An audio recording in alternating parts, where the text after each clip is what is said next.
So this is session number 7. Always like to start by resetting the stage and recapping a little bit where we left off. The party was making its trek back through Silvery Moon Pass, carrying some supplies that they're trying to get back to Silvery Moon for the potion maker Zodphase. They got involved in a little side quest whereby they took a sprite that they rescued from the hands of some bandits back to her home.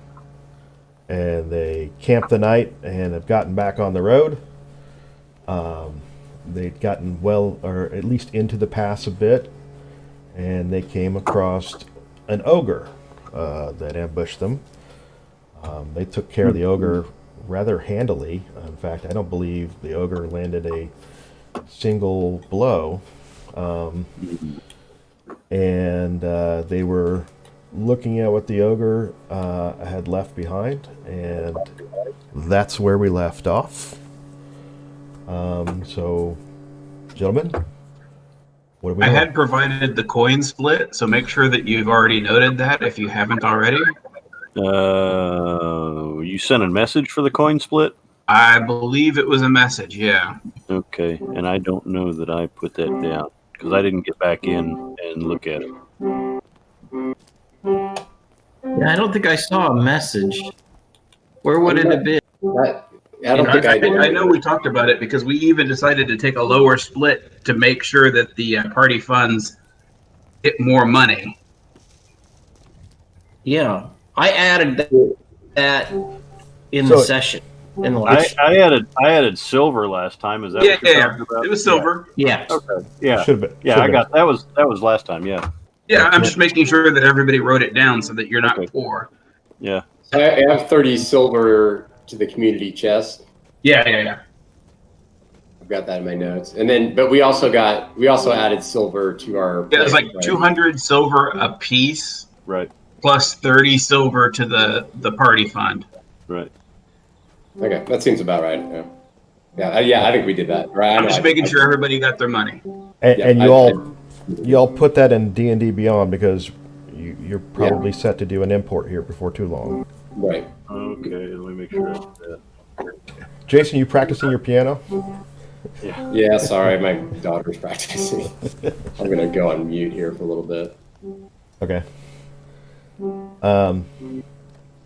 All right. So you've rifled through the ogre's possessions. You got the stuff out of the burlap sack.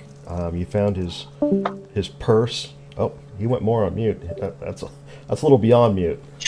Yeah.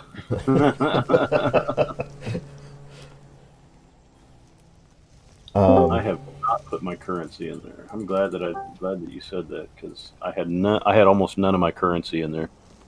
Yeah. That import was in. What's this adjust currency? Is that different? I think it's so that it'll do the math for you to add currency to your character. Oh, I got you. Yeah. So if someone says you, hey, you picked up 58 gold, you can just type in 58, adjust currency, and you don't have to do the math. It'll do it for you. Okay, I got you. All right. Looks like Jason is back with us. You picked up the items. What are y'all doing next? I think we already searched around for a camp. Is that right? Well, no. We kind of left it there. So if you're going to take actions like that, that's where we're at. We did say that we wanted to search around for a camp. I couldn't remember if we had done it or not. All right, I so- didn't realize we were searching for a camp because we were how far away from? We don't have all day, but we can take a look. Oh, search for his camp. Yeah. Oh yeah, so we'll just track him back to his camp. All right, so you're gonna follow his tracks in the snow. Yeah. All right, so when you follow his tracks, they go south. Well, now wait a second. Do you think he was headed? He Do you doubled. think He he was doubled headed back.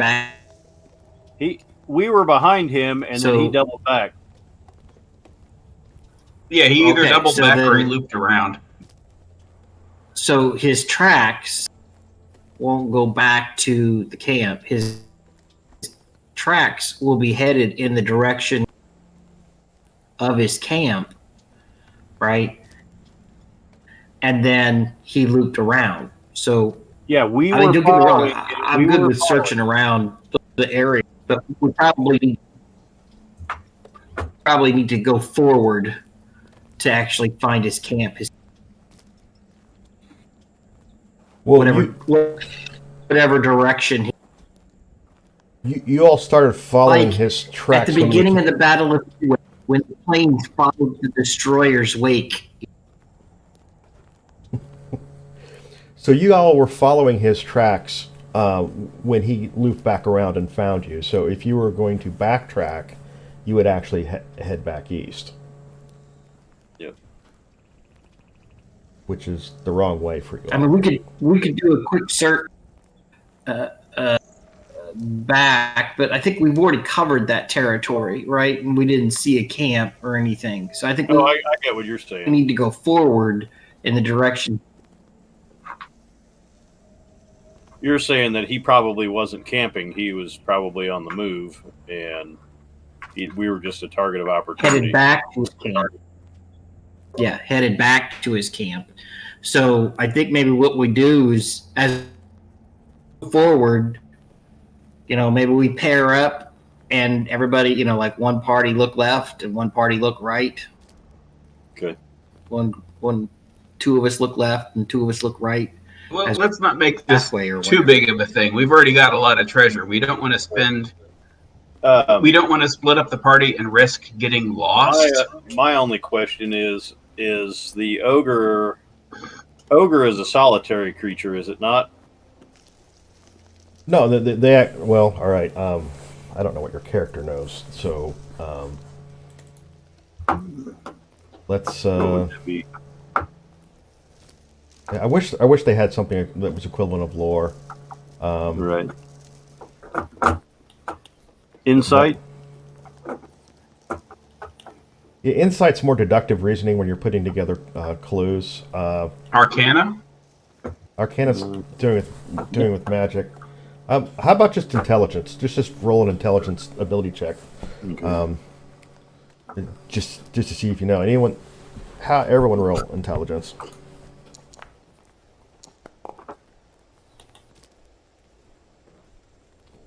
So, that's right. Conry, you had an ogre in your dojo, recall? Mm-hmm. That's how you learned to speak that language that you know.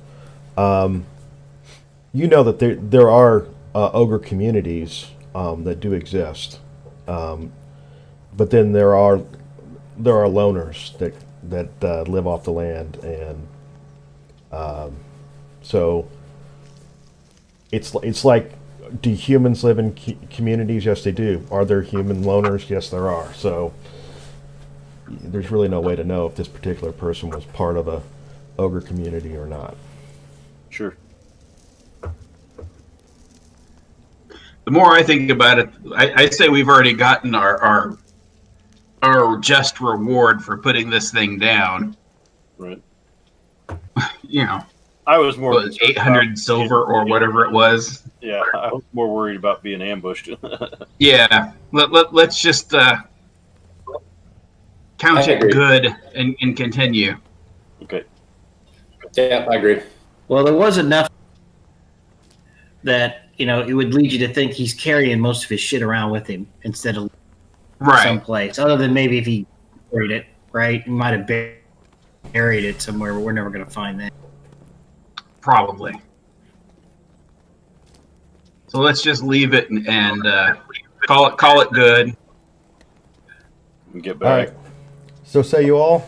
Cash out. So say we all. Yeah. All right.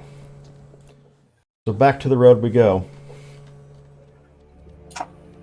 See, I didn't have my scenery up. What time of day did you say it was? Midday? Yeah, it's past noon, but not too far past. We should be able to make Kelb by night, Assuming you don't run unless into we more. roll really badly like last time. Well, I'd like to kill at least one more thing, so I can get my third. Well, maybe you'll hit another random We'll encounter. see about making that happen. All right. So this Uhtred part- starts dragging his feet and banging on his shield. Just shoot a few deer on the way. Yeah, you don't get experience like for hunting like that. Looks like, isn't Kelb still like 25, 30 miles away? Yeah, But it's downhill.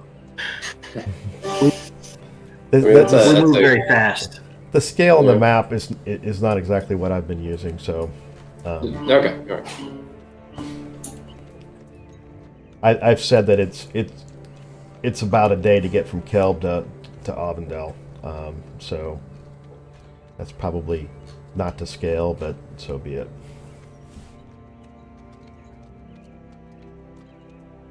All right, All right, so marchy.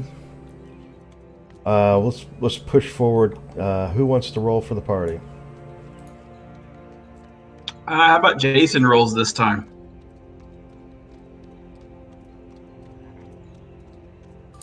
Sorry, what's the roll? D100. You Will guys you def- make Uthred's dreams of blood real?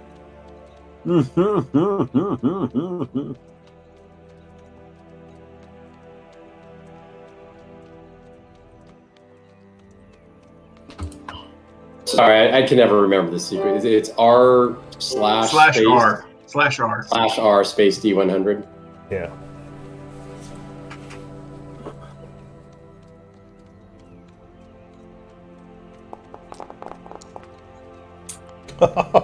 Just like that, huh? That didn't take long, did it? Third level here.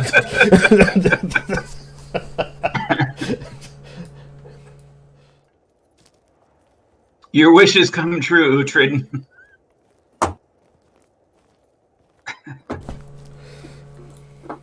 We should probably establish our marching order. Yeah, you can do that. Right. Well, you're first. Yeah. Yeah, But I'll go It's the first. same I'm marching fine. order as we had been.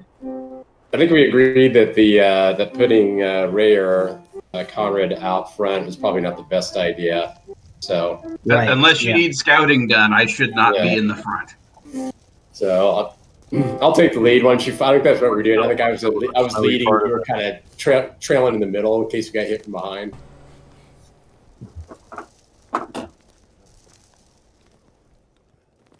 Yeah, I can actually set you guys back a little bit. You can.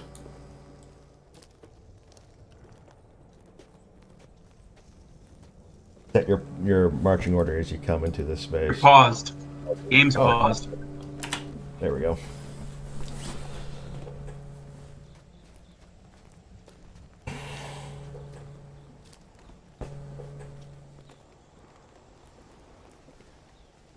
Actually, let me do it. Are we headed south on So this there's- map? You see the road that starts in the top middle there and goes to the lower left. That's just a little eclipse of the road Okay. there. That's so Synthon's out front. I'm trying to keep it so I've got a clear line of shot in front of Synthon. Is what I'm shooting for. No Right. pun intended. Yeah, but that assumes that you know what direction the threat's coming from. Well, along the road. That's all I'm. That's Okay. all I can do. All right, so you're just trying to. All right, let me back everyone up then, just a bit like so.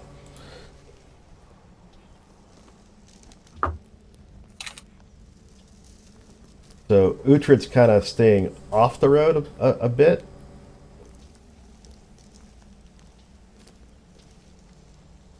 Is that a true Well, statement? the plan, I think the plan, Jason said, was in the middle. So I should probably. Yeah, that makes more sense. Now you're all trekking down the road. All right, can I get a round of perception, please? Let's see what you all know.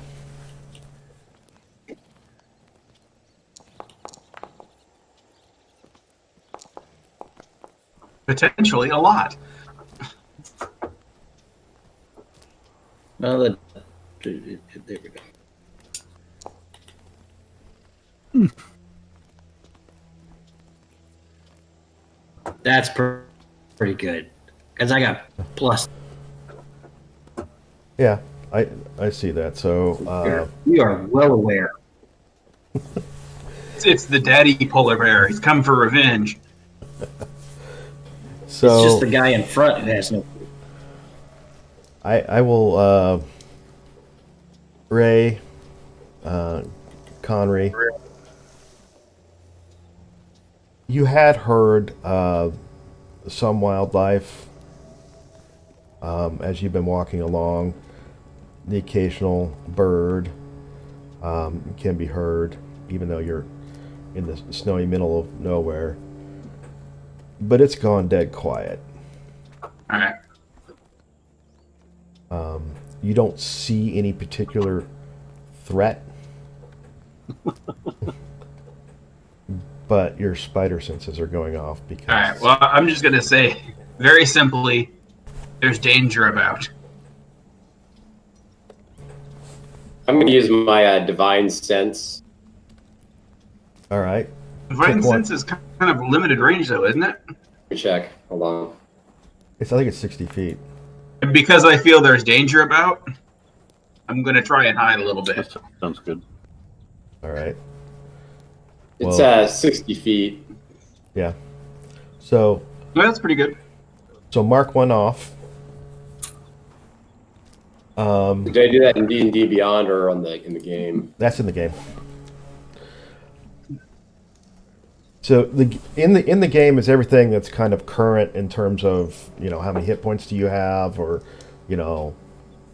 what's your current pool levels, or all that should be current. What D&D Beyond is kind of more of your permanent, what your character should be. So the only thing you really need to keep track of in D&D Beyond is inventory and experience points.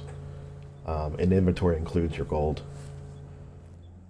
Divine sense get recharged on a long break. Long rest. Yeah. So if you look at your pools, you'll see a little check mark next to LR, which is long rest, and that tells you that that's what that gets reset by, is long rest. Okay.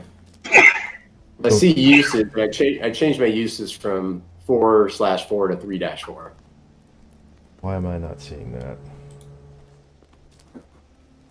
It's under. I'm under features, divine sense. Yeah. Well, under attributes, it still says 4/4. So I'll change it there. Let me see. Okay. I changed it. Oh, I see. I see. Okay. I can change it now too. Yeah, it just changed. Okay. Okay. So you reach out with your feelings to try to sense the presence of evil around you, and nothing comes back. Okay.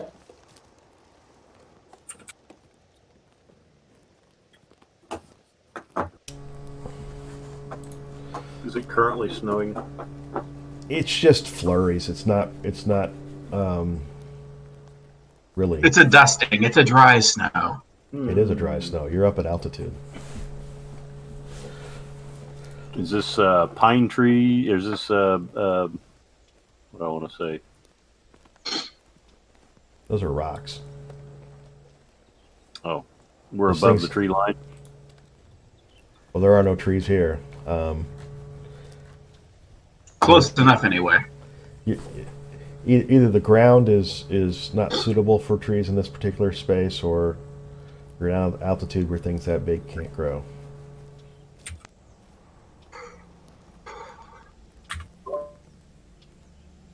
The tree. It's probably more the former than the latter. I mean, you're not at an altitude where you're truly above the tree line. It's just you're in a rocky area where there aren't any trees. All right. I Well, kill it. we continue forward, but being aware of likely danger. All right, you're on high alert. Okay. So I've got a spell, detect evil and good, that senses the presence of senses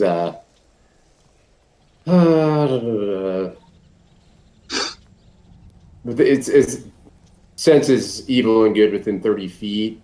It says for the duration. What's considered a duration? The duration of the spell. So if you read the description of the spell at the bottom, it says 10 minutes. Your that is 10 that, minutes. So two things with that. One, you only have access to spells that you have prepared, and those are going to be the ones with the little check boxes next to them, or the little star-looking things where it says prepared. So you have Cure Wounds, Heroism, Bless, and Divine Favor prepared, and the rest of them are not prepared. But your Detect Evil and Good is effectively what you do with your Divine Sense. So, So you mentioned they're prepared. I know they're prepared by check mark. So that's under my spell book. yeah, in your spell book on the right, you see a little trash can, and then you see an edit item, and then next to that, you'll see a I check see. box. Oh, okay, I got you. And how many spells can I prepare at one time? So you can have two second level spells prepared, but then you have some that come with your class that are always prepared. For instance, down at the bottom, your Divine Smite is something that just automatically is prepared. Also, with your background, the Purified Drinking Water is always prepared. So you can have... Oh, I'm sorry, Divine Smite is the one that's always prepared. So you can have up to 4 prepared. And you can cast 2 per day at this level. Okay, because right now I've got 4 prepared. I show 4 prepared: Divine Smite, Purify Food and Drink, and then Divine Favor, Bless, Heroism, Cure Wounds. Right. That's correct. But as I'm saying, Detect Evil and Good's not prepared, but your cleric ability to Divine Sense gives you the same thing, and it actually has a longer range. So, Right. Okay. Let's move forward.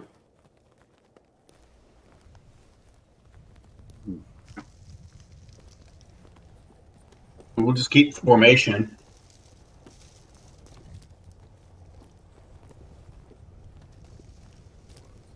all right, hold there, Jason. I'll back you up. We're gonna do some die rolling here. Everyone set relative to Synthon? Conry. Yeah, it should have been. Okay. You're all behind me.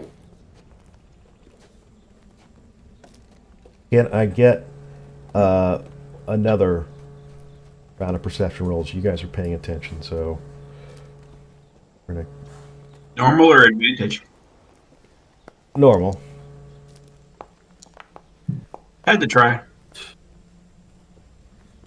Who am I missing? Uhtred. I don't know how I can go from like having a 22 to having a 4. Because you're concentrating on being stealthy. I got you.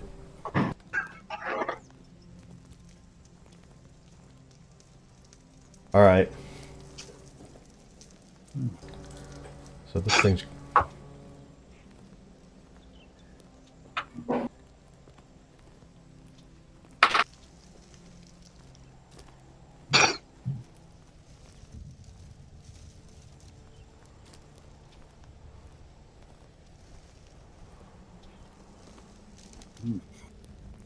Pardon me.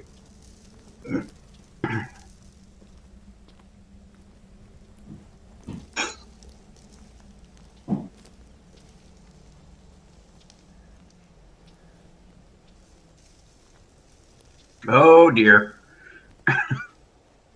What? So Oh dear. This thing does get the surprise on you. It comes out from behind the rock. Oh, nice. Saber-tooth tiger. Close enough anyway. Yeah. So I'm going to warn on the left, on the left. Yeah, it's gonna take action before you get to respond. I got an 18. Do I? I kill it. So you did not. Does you it get did a not free detect- action even when I'm not surprised? What do you mean you're not surprised? I rolled an 18. How much did I need to roll? You needed 20. This thing knows how to hide. It's a predator. This is what it does. All right.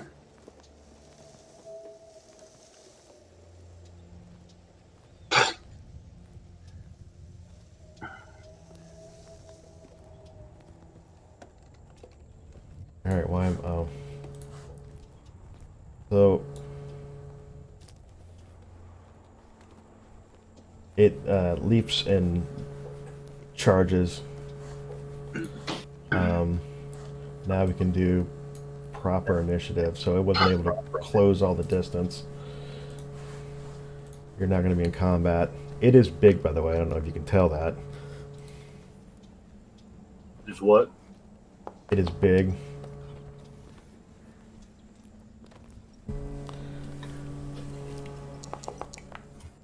We're rolling initiative. Good Lord. Howard's weighting the dice again. Well, come on. The saber-toothed tiger did not get a really high initiative.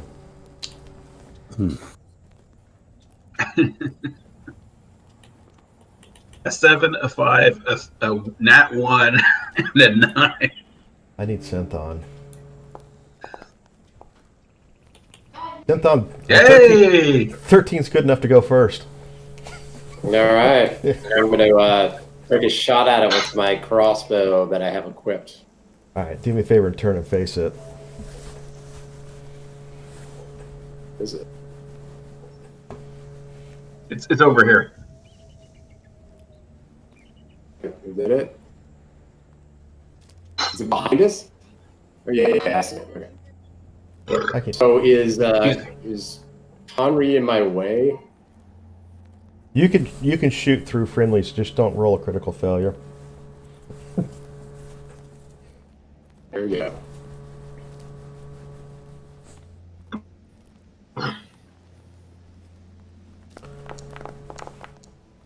Yes. All right, that's gonna hit. That's what's modified to 21. Yeah. All right, I got that targeted. So, Synthon pulls up his crossbow, sinks it into its shoulder. Here, it's beginning That would have combat.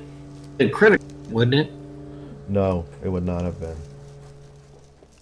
Not quite. He has to roll a nat 20 for it to be crit. No, I do it a little bit different. You gotta beat its armor class by more than 10. Same is also true for them on you, by the way.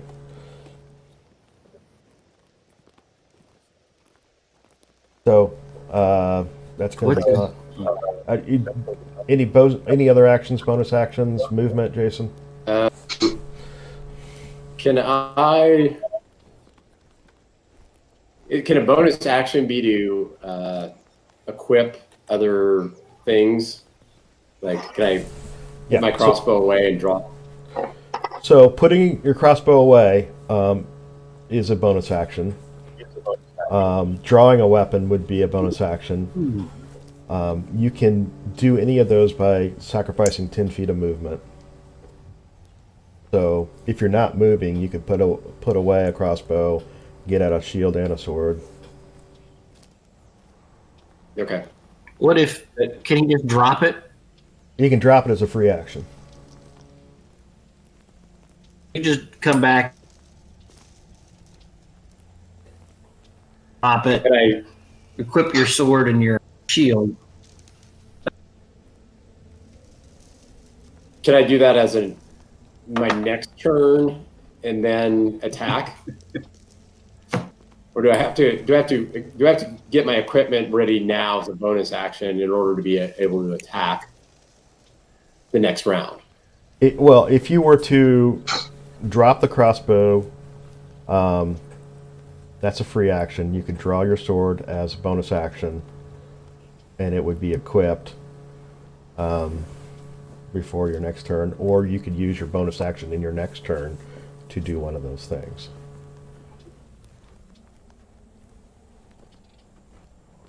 I'm not hearing you, Jason. Sword, so I'm going to drop my. Can you hear me now? Yeah. Yeah. Okay. I'm going to go ahead and drop my crossbow and equip my sword and my mace as a bonus action. Okay, you can equip one as a bonus action. You'll have to use 10 feet of movement for the other equipment. Okay. Then I'll pull my long sword. Okay. Are you moving? Can I move as a bonus action?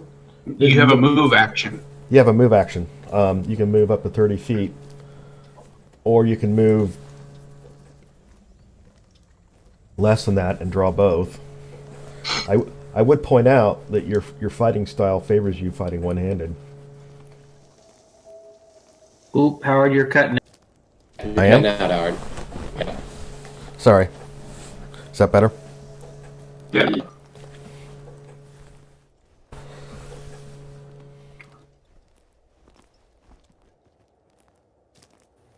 I'd go ahead and equip your mace, dude, and just because that tiger will be moving on his own anyway. He'll move closer to you, and you'll have 30 feet on your next turn. Okay. Either that or sword and shield. Yeah, I'm gonna go with the dual attack. So I'll equip my mace, and I guess I won't move.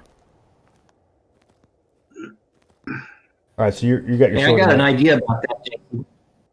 Why don't you remind me after we're done with this? An idea. All right. Me, Brad? Yes, I think he's talking to you. Or the audio was really cutting out. The audio is cutting in and out on. I'm noticing it particularly on Howard and Brad, and you may be noticing it on me. I don't know. Mine, for me, it's Brad and Jason. I wonder if we're having problems with Discord. Keep an eye on it. Okay, I'm done. So I don't think I can do anything. Right? Connery, you're up. Oh, I thought I went after the. Nope. Okay. All right. Crap. All right. Where is everybody? They're behind me, right? Yep. Oh God, where is everybody? The boulder to my right there. Is that how high up is that? About 8 feet.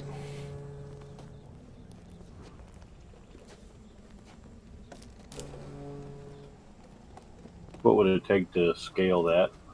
Step of the wind. You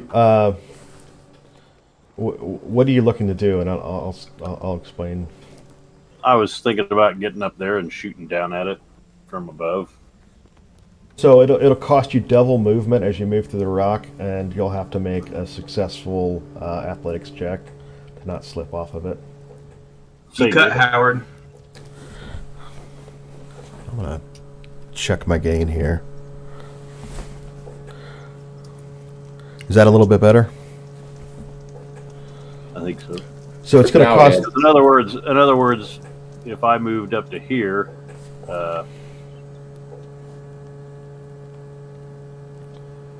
moved up there, that'd cost me 30. Or is it just this from here to here? So would it's 15 feet of normal movement, and because you're moving through 2 blocks of rock there, it's another 10 feet. So it'd be 25 feet of total movement. And that would be 35 feet. The math didn't add up. That's why I was. So 2 blocks is 10 feet. That's double movement, so that's 20 feet plus the 5 feet from me to the first block. Is that correct? Yeah. So those 3 blocks is 30, and then so you're at 35 right there, basically. No, I meant right there. Oh, right there. Yeah, that's 25 right there. All right. You'd still have 15 feet of movement from there. Okay. And you will have to succeed an athletics check to make that kind of move. Okay.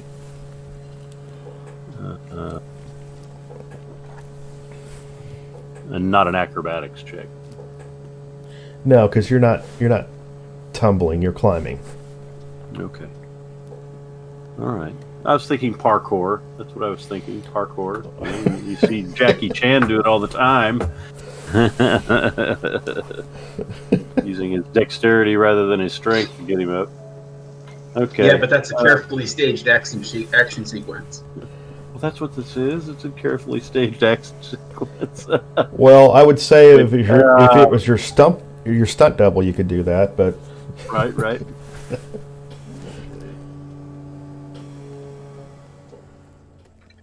I'm formulating a move. Okay.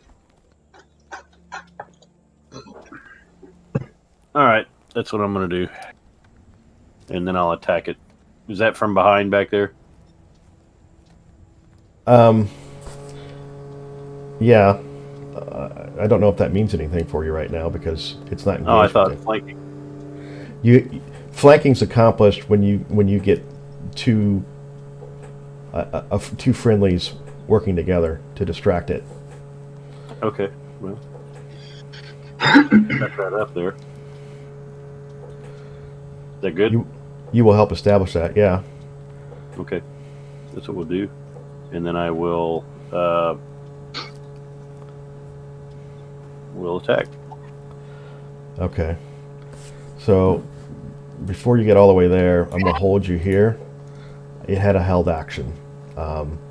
Oh, well, that's what I was asking. Was I thought this thing went first? It did, but it's not going to announce that it's holding an action. Okay. Well, that's what I said. I looked at the initiative, and I knew it went first. So It did. It closed ground. Okay, And then I it, got you. then it held action. Okay. So Clever girl. yeah, they do this for a living. Yep. I'll use Step of the Wind then, and I will disengage when it attacks and let it use its attack. I'll hold my action and Step of the Wind. Can All I right. do that? So you're going to use Step of the Wind to do what? To disengage when it attacks. Can I do that? I'm not sure how to resolve that. So it had a held action. Uh-huh. Can Step of the Wind be used as a reaction? Yeah, what is Step of the Wind? Let me read that. Or would that be patient defense or what? So that's a bonus action. Yeah, it would be patient defense, I think, is what I'm thinking of. You can spend a key point to take a dodge action as a bonus action on your turn. Or, spend one key point to take a disengage or dash action as a bonus action on your turn. And your jump distance is doubled for the turn. You can do either of those, but what we're doing is it's held action from its turn. You could do a reaction to something it's doing, but I can't dodge, in other words, when it attacks me. no. Even with patient defense.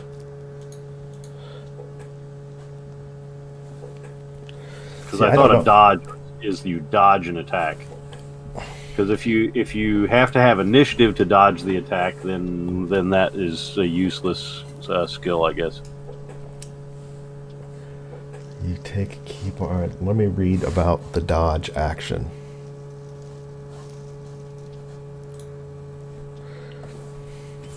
You all want to help me look this up. When you take a dodge action, you focus entirely on avoiding attacks. Until the start of your next turn, any attack roll made against you has a disadvantage if you can see the attacker. And you make dex saving throws at an advantage.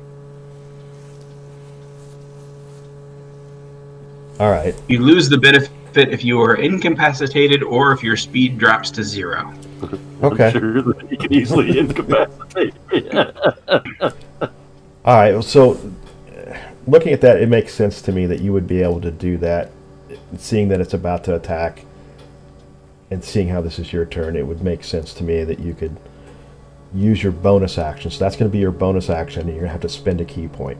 I lost you. You can use it as the bonus action. Yes, I got that part. Right. And then I lost. So that will be your bonus action. You'll have to spend a key point. Okay.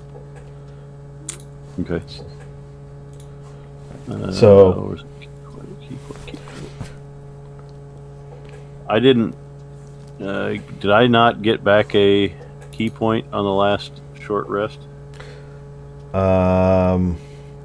Guess not.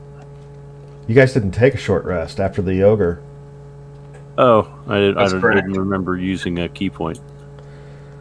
Okay. I think you used Flurry of Blows. Did I? Okay. Yeah. I think All so. right, That's fine. All right. Let's proceed. All right. So it's now going to attack at disadvantage. Mm-hmm. And I make a, what was it, a dex? Oh, nah. I said, woo! All right. So it was running at full speed. You come charging up. It goes to do Didn't its expect that. it goes to do its pounce attack. You do a dodge. jump. It goes flying by you. Okay. It does not stumble or tumble or anything Okay. like that. But it was a clean miss. Okay. Can I do an acrobatics move and jump through the air and the somersault and land over here? You'll have to spend the rest of your movement. How much movement do you have left? Well, he went towards me, right? Yeah. Okay. I think I took 15. Was it 10 or 15? Or does it tell me? No, it doesn't tell you after that, does it? No. So I backed you up 10 feet to do that held action. Okay. So You were going I to go was- here. Yeah, and you I was over here, I think. So I maybe moved 10 or 15 feet. I think you moved 15 feet there, and it was going to be 25 'cause where I have you now. Okay. So I'd like to end up, say, over here. Is that all right? Yeah, Okay. you can do that. All right. And do you want me to roll a acrobatics or not? So you're trying to do a Just jumping when he dove at me, I wanted to just kind of jump over him. all right. Let's call that Because in patient defense, my jump is twice my normal. The way you said that was impatient defense. Impatient. Yes. Impatient. Get this over with. Oh my goodness. all right. Fine. We'll call it a DC 5 acrobatics check. All right. Oh. That's inspiring. It's You- inspiring. You stick. If you don't already have one, I would say that's Yes, that's- I need it. I'll put my inspiration point on there. Okay. All right. You do a Not double. only did you make it Can I end up on catch top air, of? Can I end up on top of the rock? Can I end up on top of the rock? Well, all right. Well, there's a little bit of rock there. We'll say you land, standing on the edge of the rock. You stick All the right. landing. Very good. All right. So that's your All bonus action and movement. Yep. so I'm actually on the rock instead of like on the edge of it. Okay, gotcha. Yeah, you're a couple feet in the air on a little outcropping or whatever. Okay. There we go. Now, are you going to attack him? Um, Or just like show him your excellence? show him my excellence. I didn't really say that I had my bow out, so I don't know. Am I still able to attack him? Well, you do have your unarmed attack. Okay, what about my naginata? I mean, that's kind You of carrying that telling around. you telling me you were flipping in the air with that thing in your hand? Well, he carries it around like a walking stick. He's a monk. All right, fine. I can do that. I can do the unarmed. That's fine. Either way, I'm fine. If Okay. you want Kick to him in say the ass. you only get one though, because you used your Okay. bonus action. No, that's fine.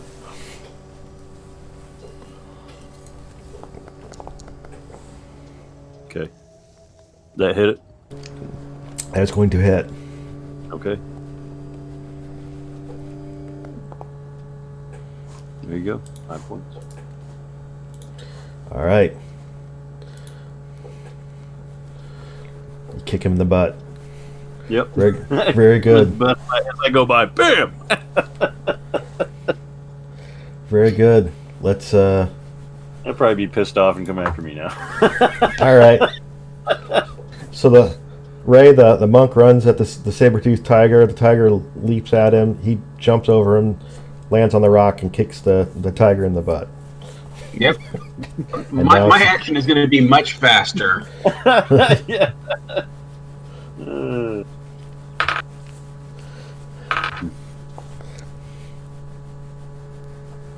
That is Does that actually hit? going to hit.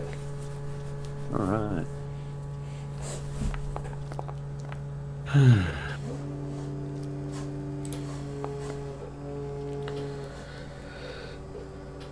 There you go. 10 points.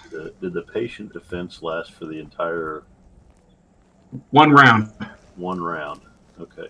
So when you say next round, then it's It's your And it's next gone. your next turn. right.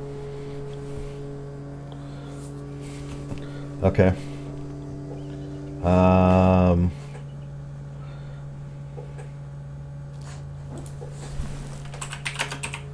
Let's see what the tiger feels like doing.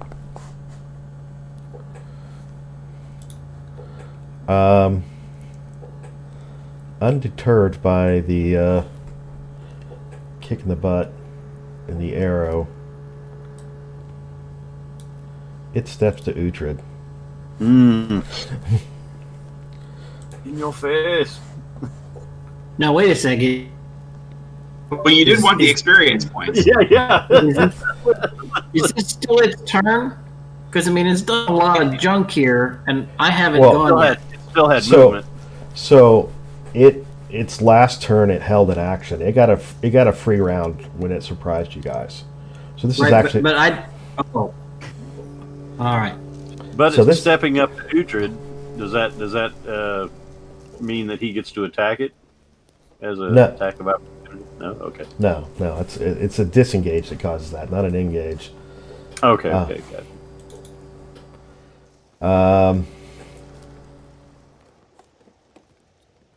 So it's gonna claw at Uhtred. I don't think he's going to do that.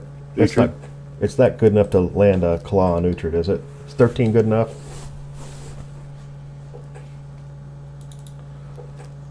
No, 13's not good enough. No, I've got 16. Armor class is 16. You got your shield in hand. Doesn't Yeah. matter. Doesn't matter. All right, it goes to running up to you, tries to claw at you, but you're able to sidestep it. It is now your turn. Oh, okay.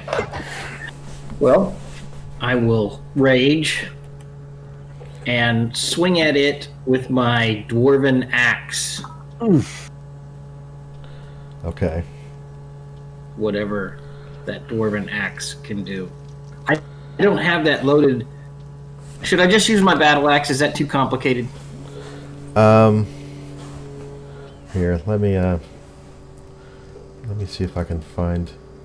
I didn't actually give you the axe, right?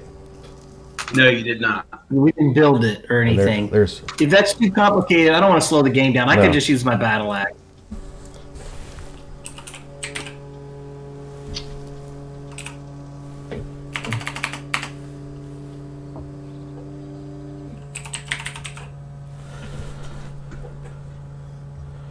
well.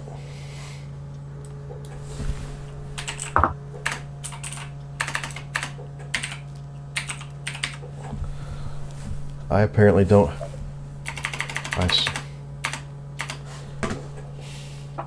Forgive me. I thought I had it queued up. That's all right. I'll just use my battle axe. I was wanting to use it once to see if it, sliced extra hard or something, but I'll just use the battle axe.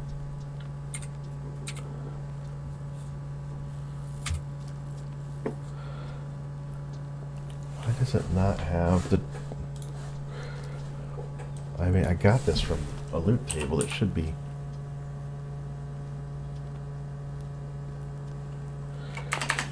Is it a war axe or a battle axe? Oh, fuck. It's a battle axe. Doesn't matter anyway. I wasn't going to hit anything.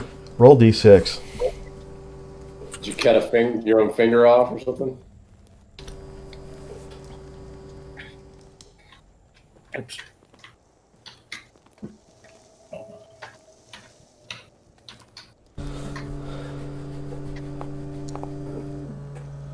All right.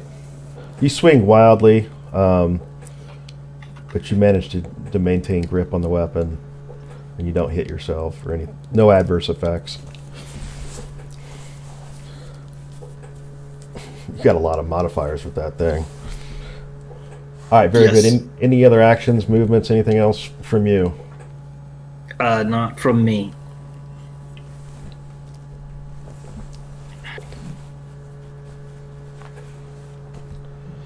All right. Synthon. I'm going to step up. Now, can I use? I'm going to use my two-handed fighting. Can I also enact divine smite? You can. That'll be one of your spells. And those are, once again, those are regenerated along workbench, right? Correct. So yes, I'm going to do that. And so, do I just go ahead and use my first weapon? Yeah, go ahead and do your divine smite first, so we have it up there. So, Because that'll take one of your spell slots. Does it do it for all your weapons? that's a good question. It doesn't. Let me see.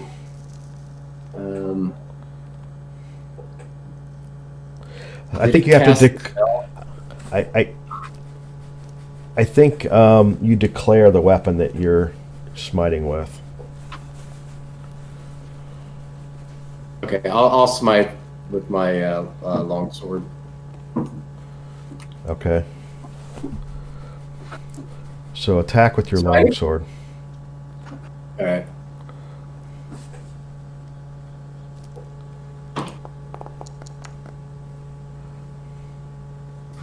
Oh boy! All right.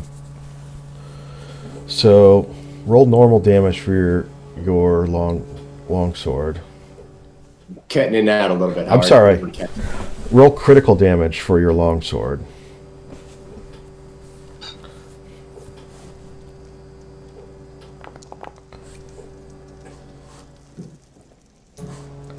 All right, now roll damage for your divine smite. Just hitting the damage button on the chat log there. Yeah, I got it. Oh, was that critical? Sorry. No. That's just the spell effect. So we did a total of 22 points. Is that right? Yeah, I didn't quite Yeah. get what the damage was. Yeah, it's you got two 11s. So Okay. yeah, you step up call on the strength of Tyr. You bring that sword down, and it opens up a huge gaping wound in the side. Okay. And then I'm gonna use my bonus attack with my mace. Okay.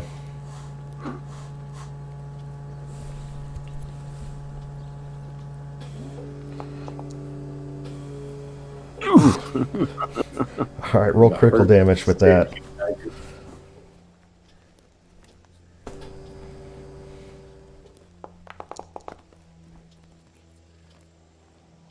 Golly. Dang. You talk about inspiring. That's inspiring. So the paladin steps up, swings two weapons, and gets here. Little bit of theatrics.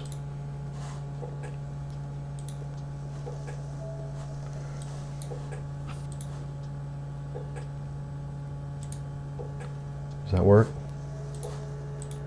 There we go. Oh yeah. The meat bag exploded. All right. The tiger's not looking very good there, Connery. Oh, it's not dead yet. Is that dead? No. After that explosion of gore, I just assumed. It is mightily pissed off.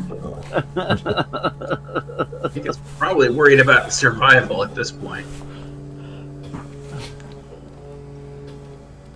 Connery. All right. I'm leaving, baby. Okay. I'm going to the store and I'm going to walk. All right. Love you. Bye. Okay. So now All is that the effort to flank get if up I- on the rock, and now he's got to leave it. Yeah, if you get into one of those boxes diagonal from either Uhtred or Synthon, you can be flanking it. either what? Yeah, that You that would would be be flanking at that spot. you're flanking that with would Uhtred in that box. Okay. So that'll be an advantage. That will be at advantage. Okay.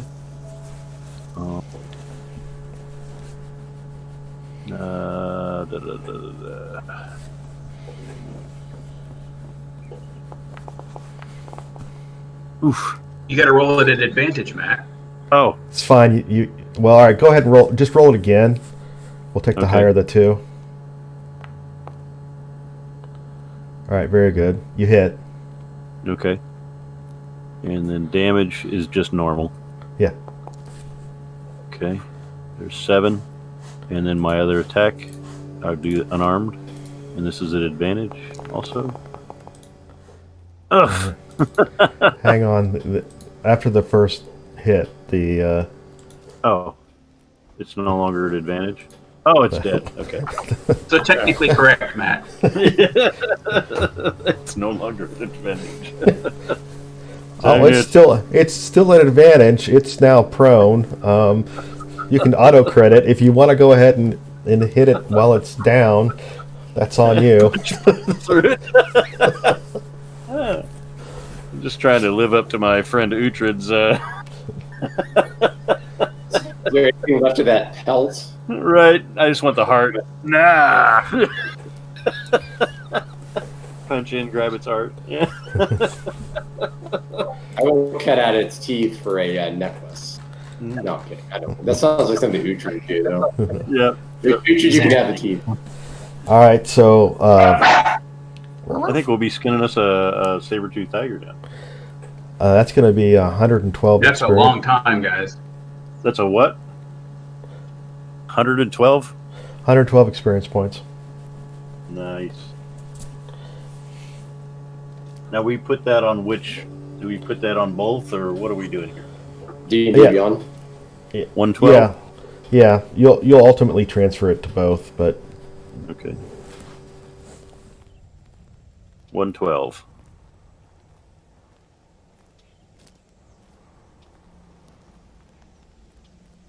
Okay. 1092. well, that's a little disappointing. Once again, one of my big creatures underperforms. He didn't get to use this. What's that? A pounce. Yeah, he has to land that claw attack. Charge and land that claw attack. So Was the held action was going to be the pounce on me, wasn't it? Yeah. Yeah, because what it does, it knocks you prone, and then it gets an automatic follow-up attack with a bite. Oh, nice. They can do as a bonus action, and because you're prone, that's at advantage. Oh, nice. Yeah, just bite your head right off. So it tried to pounce both Conry and Uhtred, and it wasn't happening. Wasn't having it? Okay. Well, collect your trophies quick. It's getting on in the daylight. Yeah. We've still got a long way to go. What do we need to do? Survival? Yeah, what are you doing? Skin a saber-toothed tiger. Yeah. Do we have time for that? It'll take a bit of time. It's Yeah. already like mid-late afternoon. It's early afternoon, but you tell me. You gonna invest that time or not? I will say that you could take a short rest while you do it. That would be nice, but who needs it? The paladin to get a... Oh, no, you can't get a spell back unless you do. He needs a long rest. Yeah. Okay, it's up to you guys. I'd say regretfully, I thing. think that we have time to skin a gigantic saber-toothed tiger. I'm ready to I move do on. want to take the fangs out. Okay. Well, yeah, that told was a you. given, but I told you he's going to take the fang. Yep. Hey, take that's a just paw. a reach in and pop. Take a paw. Tiger paw. Yeah, probably take a dagger or something, and Yep. Do I need to roll something there? Yeah, let's just see how much effort it takes. I'm sure you can get it out. Let's just see how long it takes you. So let's roll survival. Sir.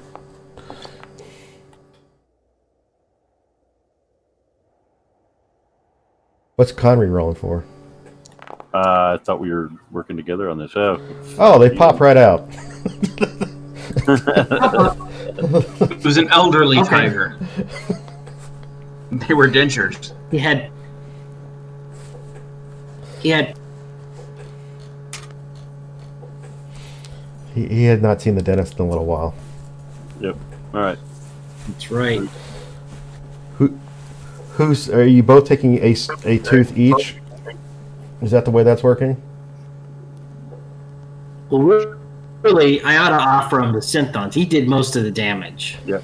You did. Do you I'm want good. I got the kill. Yeah, I'm good. I don't need them. I got the kill. All right. Thanks for the offer. Okay. All right, and then I guess we continue on our way. Yep. All right, very good. Scene change. Hey, I got a reminder. Isn't that nice? Wow, that was a Oh. good scene change. Yeah. Yeah. Well, actually We it's made not. good time. Yeah, I loaded the wrong scene. It was right outside the gate.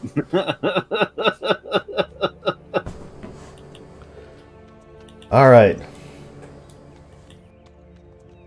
So you get back on the road with a little bit of saber-tooth tiger blood on you. Yeah. If it's tiger blood. convenient when we pass by Hawk's Nest, I'll warn them that we encountered an ogre in the pass. So Hawk's Nest is kind of up off the road. It looks down over the road. Okay. You'll have to take some time to go up there if you're actually going to go up and interact with them. Yeah, I'm sure they'll be fine. We'll just keep going. Okay. So now, as you pass Hawk's Nest, you're on the downhill slope now. You've passed the crest. Can I get a party roll, please? You want me to roll it this time? Sure.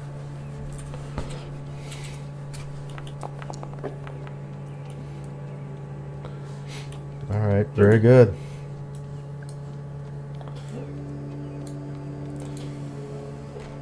All right, and as you go down the mountain, the snow gets thinner and thinner. Little patches of green and brown start to come back in. Let's get one more. I'll do it. Roll for the party.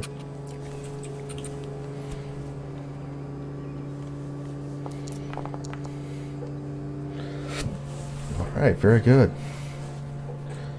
So you come up on the little village of Kelb. We have a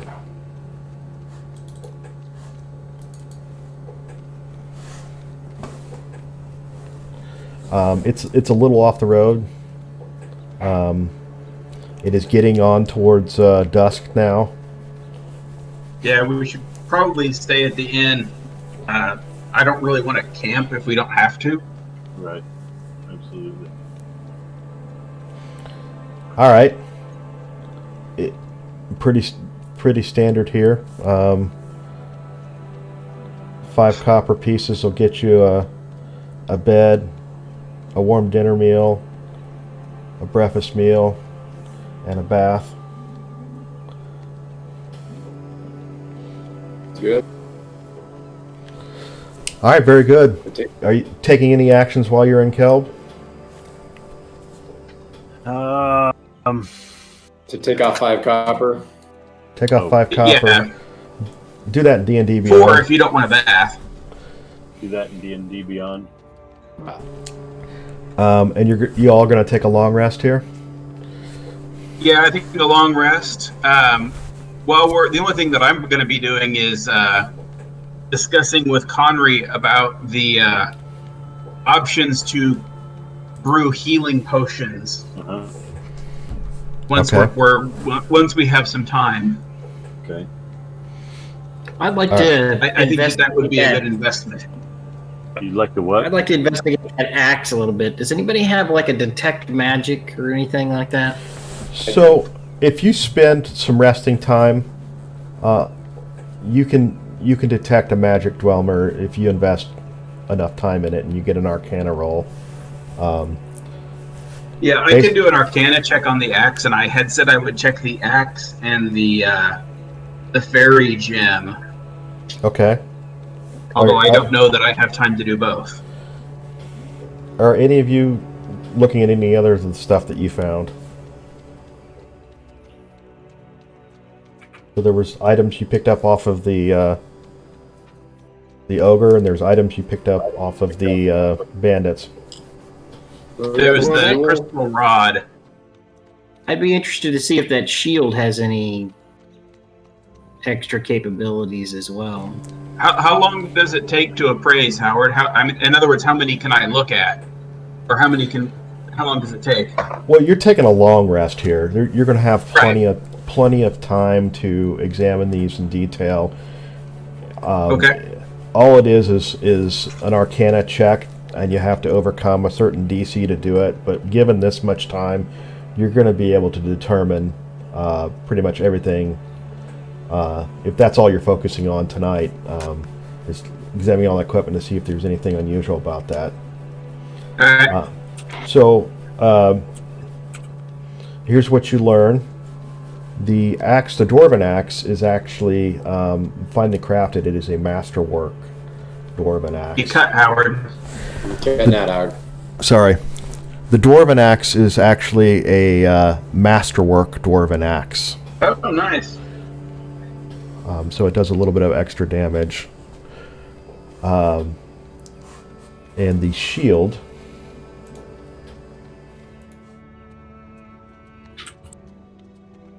is enchanted. I need to find it.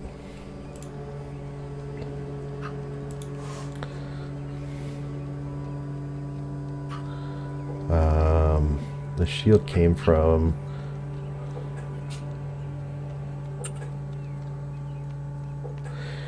It's a medium +1 shield. It's a +1 shield. Yeah, medium +1 shield. Who took that, by the way? I think that was Uhtred. Well, I did, but Synthon's the one that grabbed it. So, or killed the guy. So I'm willing to split that up. I don't want to take all the magic items for myself.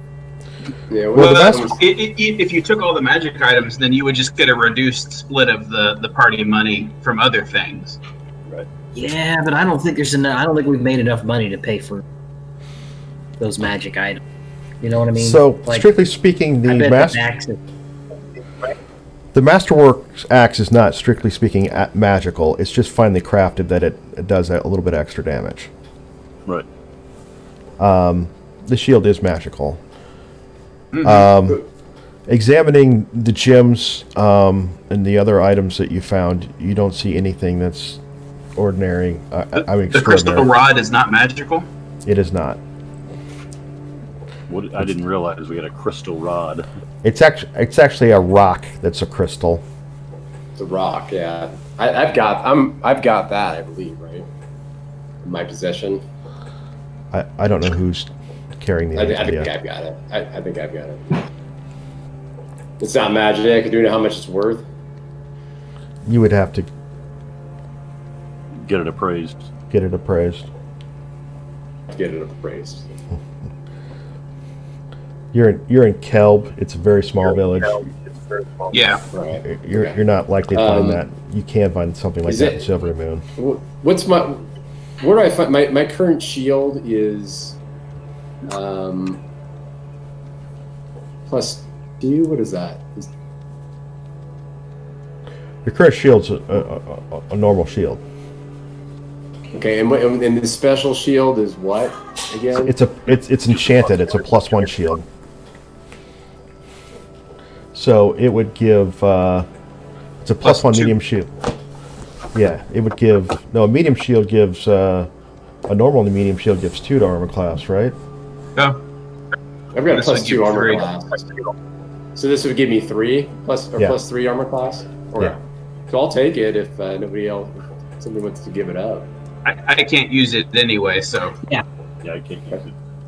Well, and I can't take all the magic items. We got to split that shit up, So, why don't you take it and all right. Do you want I'll have my old? axe. It's not magic, but huh? Uhtred, do you want my old shield? I'll take the Do new I have an enchanted old one. shield? No, do you want my shield? Uhtred My left old behind his shield Yeah. because we couldn't carry Yeah. everything. So Synthon is offering his Yes. shield to you. Yeah, I'll take it. Yeah, I'll take it. Okay, all right. So we'll switch shields. Now, do I need to do something to show Yeah. that? Yeah, in your D&D Beyond, you need to add a +1 medium shield to your items. I was can do having it. trouble adding stuff to the D&D Beyond in the items. I'll help you when When we we- do the character import here. Okay. When we cut up the treasure, Jason, you're gonna get less money because the shield is gonna be in lieu of money.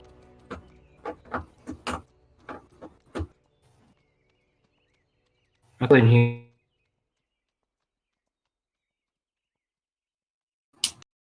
Is he? As He long didn't as you're say- tracking that. I'm keeping a note because I've got all the other equipment. So All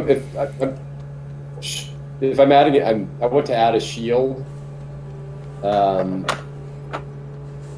it's basically armor class +2 shield. I see. Yeah. That's just a regular. You need Add this special shield. that'll add. Here, I'm doing it right now, Jason.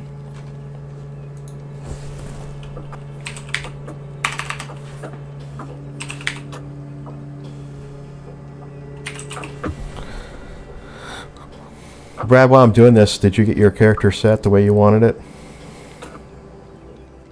Yeah, I did.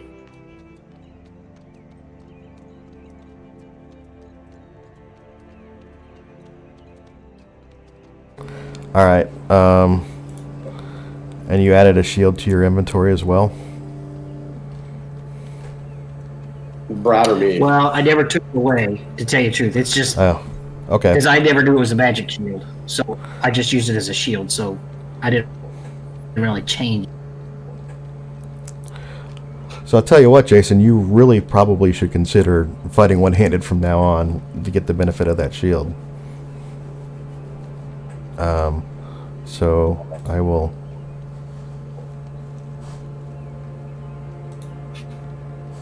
Does that show up on D&D Beyond, or is that just going to show up in the game?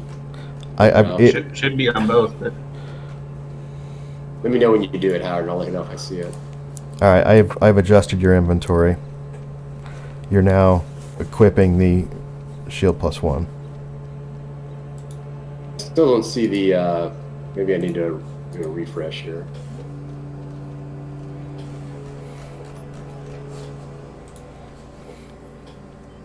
Oh yeah, I see this is shield now. All right, did you?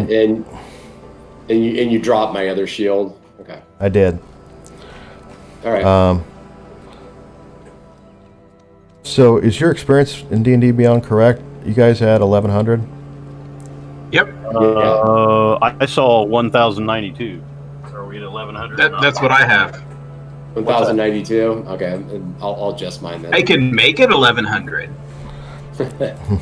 I rounded off. Okay, 1092. I couldn't figure out how to add it in D&D Beyond.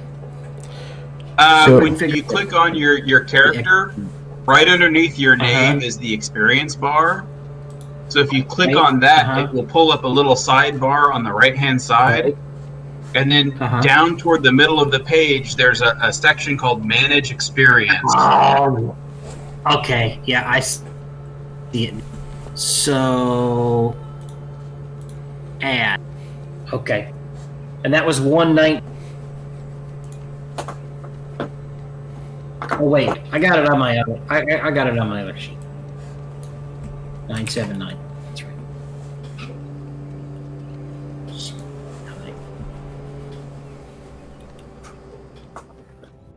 right. Differently, I went into edit mode and then edited my experience points.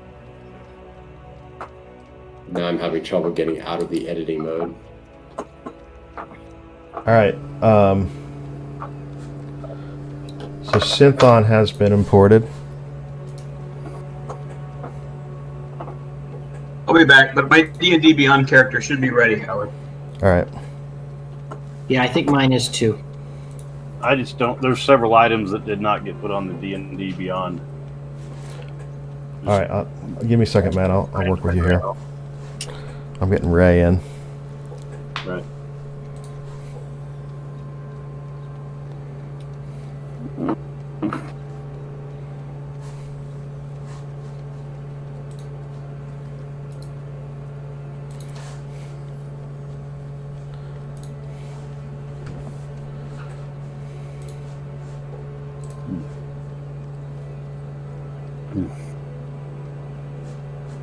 All right.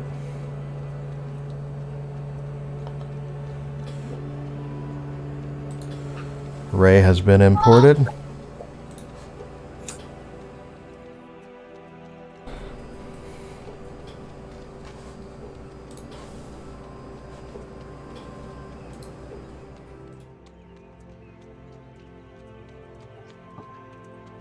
Let's do.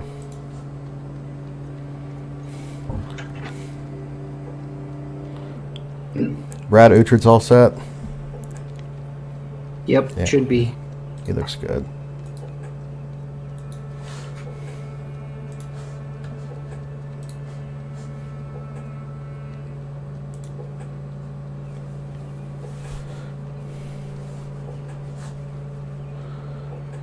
All right.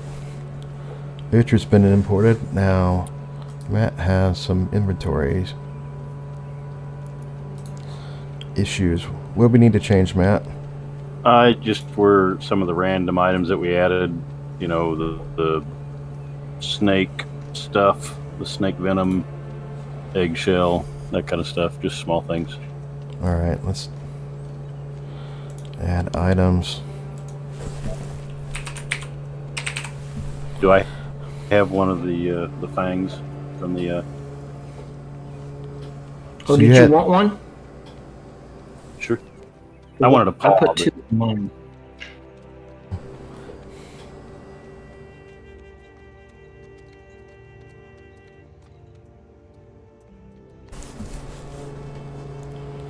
All right.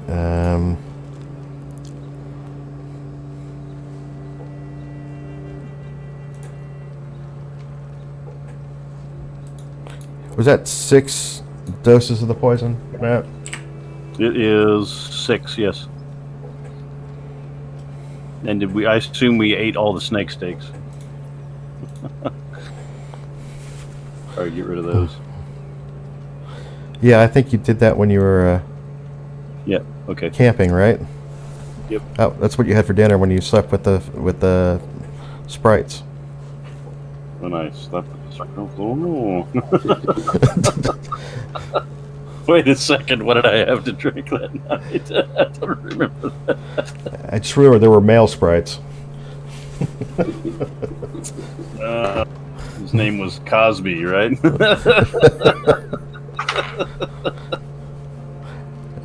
All right. So other than the poison, what were the other items? I just had the snake head and the snake shell. Yeah, there's no gear for that to add. You just have to put it in your notes. Gotcha. Snakehead and Eggshell. eggshell. See if there's something we could do with it. Okay. Other than that, your character's good? I think so.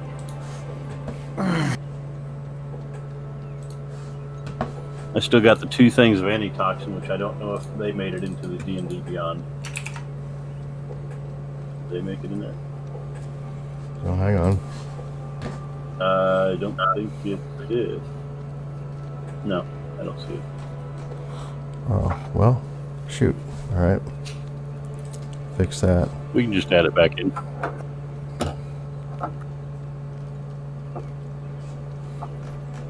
Make sure you update your quick bar if you got any new features.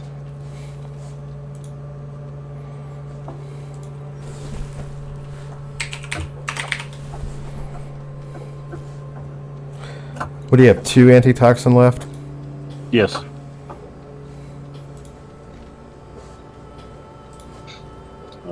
It's the healer's kit and the herbalism kit. Is that in there?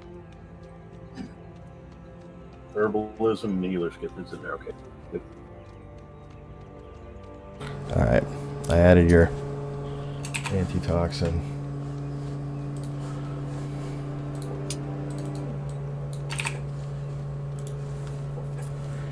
And Connery should be imported. Yes. All right. So you get a good hot meal, you get a nice bath, get some of the blood off of you, wake up, get some oatmeal, cup of coffee, and you've got a nice fall morning. Got a nice what? A fall morning Oh, fall morning? Okay. in the village of Kelb. And you all should have access to your level 3 characters now.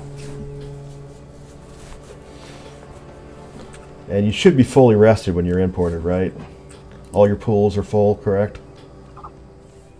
Yes. Looks Okay. like it. Very good. Now what? Well, now we continue on. Continue on to Silvery Moon. All right. Who's feeling lucky? One last roll? Uhtred, you go. I think everybody's rolling at this point. I don't. All right, I'll go ahead and roll.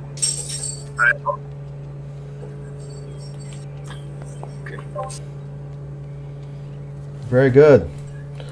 Well, you're glad to be out of the mountains. on pretty much level road. You make your way back.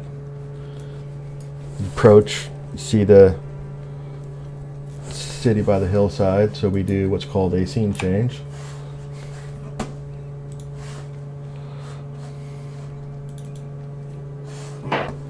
Well, I guess the first thing to do is to once we scene change, we'll drop off the supplies that we were paid to schlep over the mountain.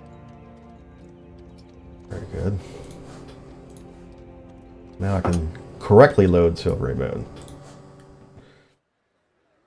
And you come back in through the Hunter's Gate. Stronger, more manly than when we left. Very good. So you say you're making your way over to the potion shop? Yes.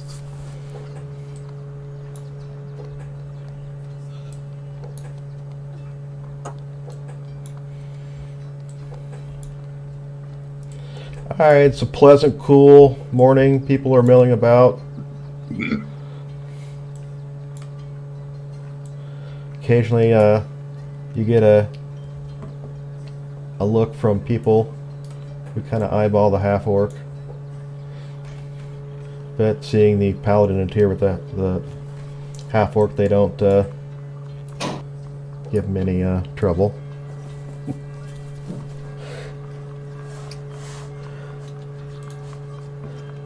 And you find yourself back in front of the door that you know.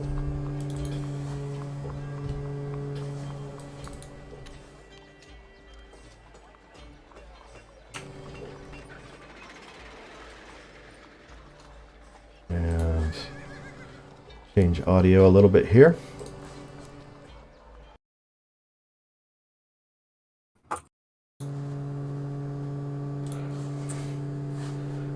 And you all going in? It's a tiny shop. Yeah, I think, So you go inside, and a now somewhat familiar face.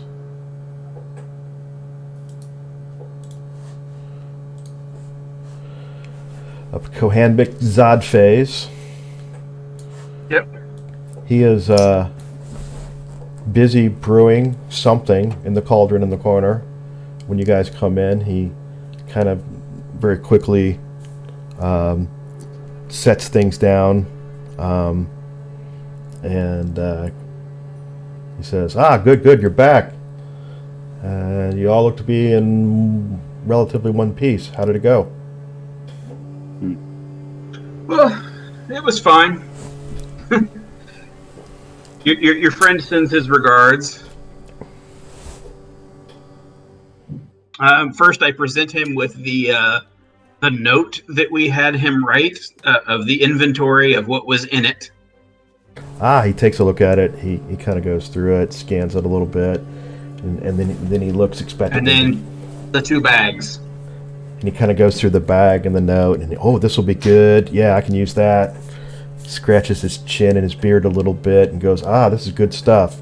Great. Well, I'm going to be spending the entire winter brewing because I've really drawn my stock down. These will come in handy. Now I know what I'm going to be doing for the next few months as I try to catch up on what I've lost. Very good. All right, I believe we have some business to settle up on, don't we?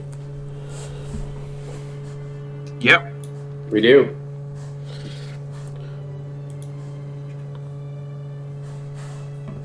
Needed our money.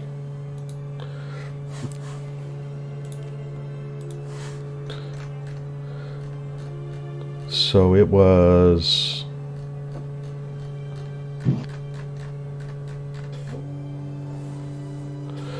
100 gold. Mm-hmm. A piece?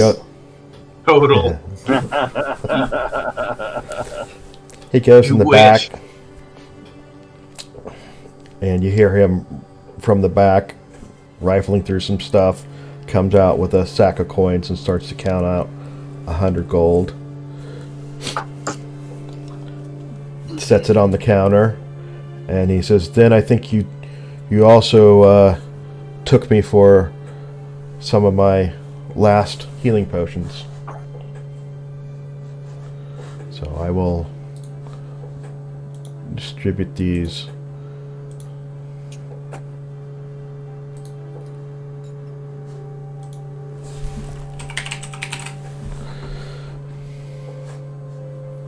All right. How many were?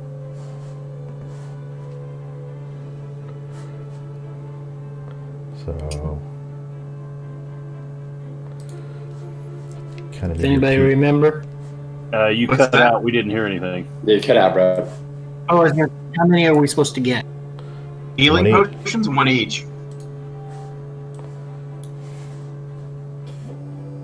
Where do we put those? Here, watch this. I think Howard was going to add them to us, I thought. Did that work? It did. There's Conry's.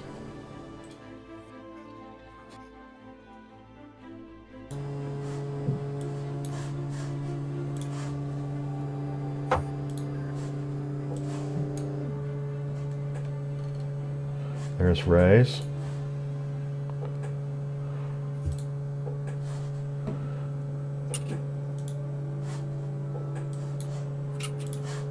Does that just get added to our inventory?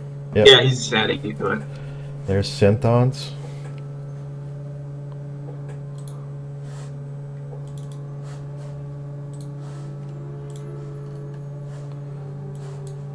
There's Uhtred's.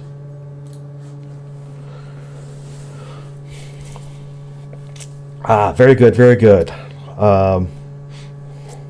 So, do appreciate everything you did. I think it's going to help the fine folks of Sundabar.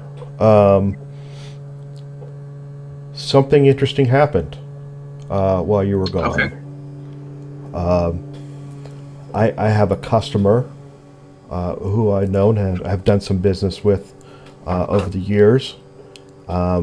He was in my shop just a few days ago while you guys were gone, and we got to talking. And I told him what you were doing, and he became very interested in that. And then just this morning, he came back and said, if you all come back soon, he would very much like to meet with you and talk with you about a rather urgent business proposition he has. Would you all be interested in that? He did not tell me the. Always looking for more work. I don't know about everybody else. He didn't tell me the details about it, but he said if you got back soon enough that I would arrange a meeting. So if you're interested, give me a couple hours to find him, and I will send him down to the Bright Blade to meet you all. Sure. All right. So I will go find him. Look for him in the Bright Blade in a couple of hours. All right. Okay.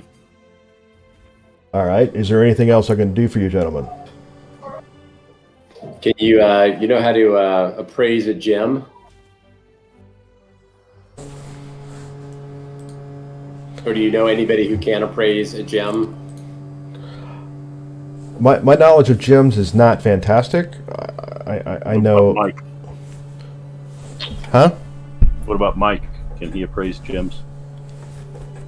You mean Ray? Ray, excuse me. Ray. You would think that I would have a special skill for it, but there isn't one on the list, so I don't know what it would be. You can all appraise gems. The question is whether or not you're doing so accurately. I can probably have it appraised, but I don't know how accurate I can do it on my own. Okay. So does he know But I'd anybody? be willing to take it to someone have it looked at. Does the gnome know anybody close by in Silvery Moon that has an expertise in appraising? Oh, Or that'd be willing to buy it? well, there are jewelers here in town that would know far better than I would what they're really worth, and they would be in a position to offer you the best money for it as well. Does he know where the closest jeweler is?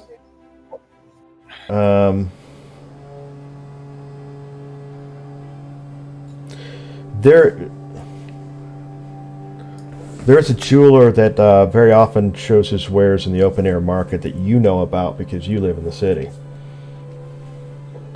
It's a dwarf. It's a female dwarf with a beard. And she has a cart that she sets up in the open air market that you've seen. And with her dwarven contacts, she knows all about gems. I'd like to ask him how much he normally sells those healing potions for. 50 gold. Okay.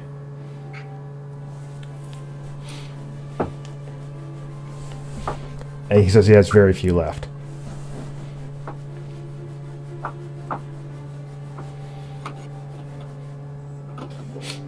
All right. Anything else you're doing? I'm fine with that.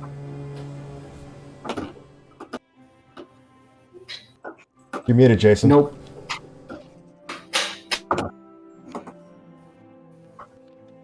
Nothing. I've got nothing else with the gnome.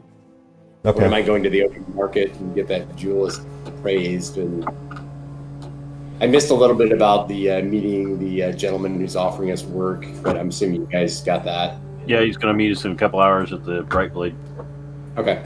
Well, in the meantime, what am I going to find a jeweler to get that gem appraised? And we did verify there's no magic with the gem, right? It's just a gem. What was the split on the gold? I think we should do instead of doing 25, let's say 20 gold each, and then add five each to the party pool. All right. So That makes sense? Yeah, that makes sense. So I'll make a note.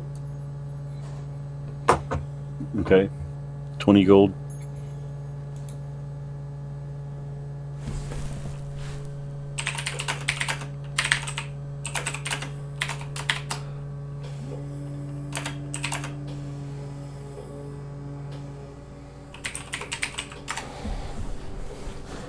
All right.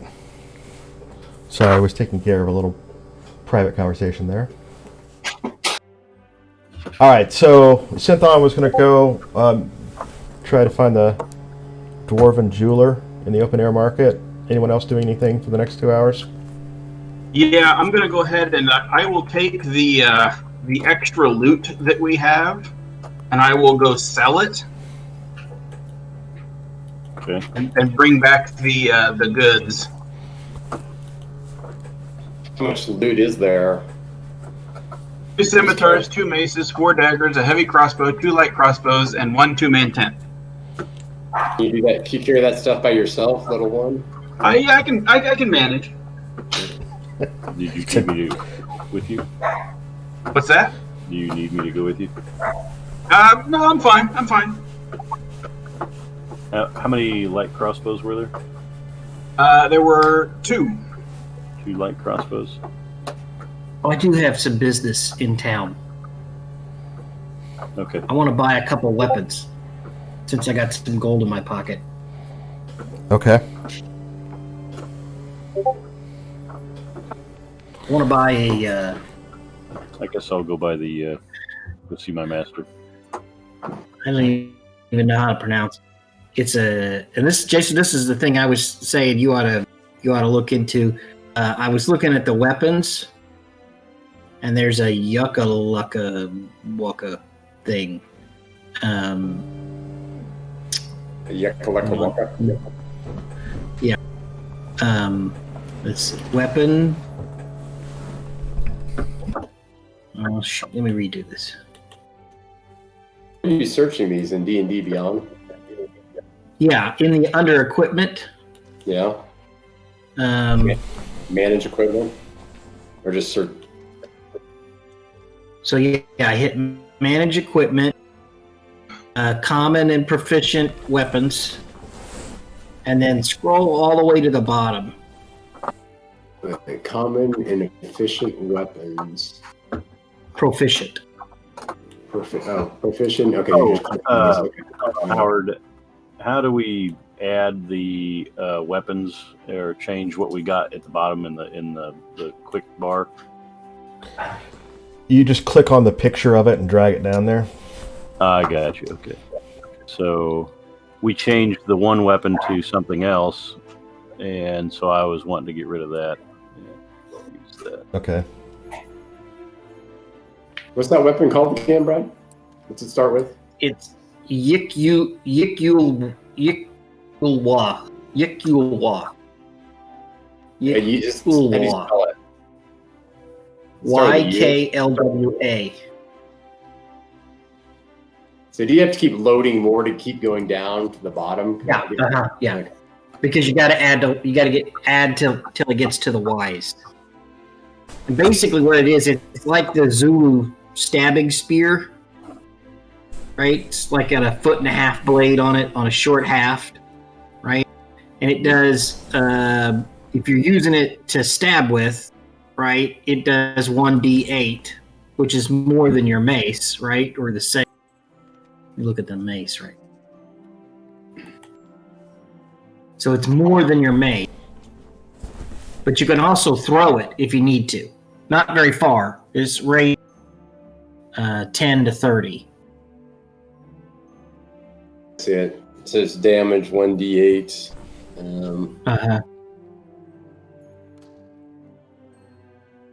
Yeah, what's my mace here? 1d6. And my long sword is 1d10. so it'd be better than my mace, but not as good as the long sword. Yeah. But you can put that in your offhand. If you're going to do the two-hand fighting, you can put that in your offhand. Instead of the mace, right? Instead of the mace, yeah. Now you lose, it is this, it's piercing damage, which, is... Got another question. Oh, it's slashing damage. So it's still a different damage type than the long, but which is, I think, could be kind of good in certain situations, right? But it's not very heavy, and it's not much of an encumbrance. But it gives you the greater damage in it, and it gives you the option to throw it in certain conditions. I'm thinking if something's standing over the halfling and you're out of running range, you can run up and toss it, maybe do some damage. Let me get this gem appraised, and then maybe I'll go to the. You're going to the weaponry, I guess, the armory, I guess, to go shopping. Weapons market, yeah. Mm-hmm. So Jason, you can tell Uhtred, since Uhtred's now new to the town, and you've lived here for a couple years. Optim's blade, which if you're looking at the map here, is marked 33 on the map, which is in the north central there. That's the best weaponsmith in town. Okay, yeah, that's it. And they'll have just about anything that you need. I'd tell Uhtred to go buy me one of those yuck laws. Yeah, Yickle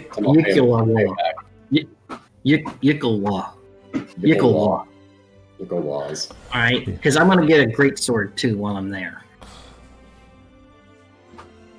Okay, let me know the damage. I'll pay you back. Okay. So the costs, are they listed in D&D Beyond? Yeah, they are. Yeah, for regular items.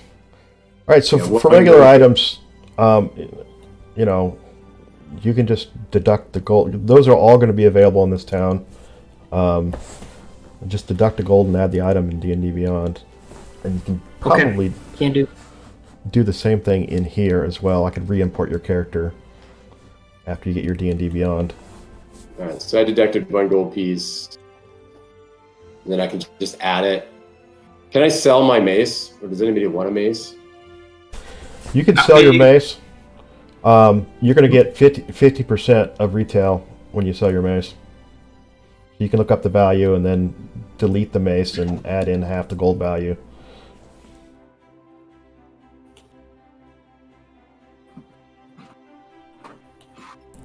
All right. So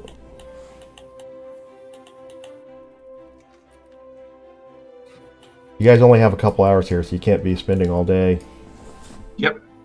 Yeah, I want to go to the. So I'm headed to the jewel appraiser. All right. She is going to be in the open air market, which is this big open space.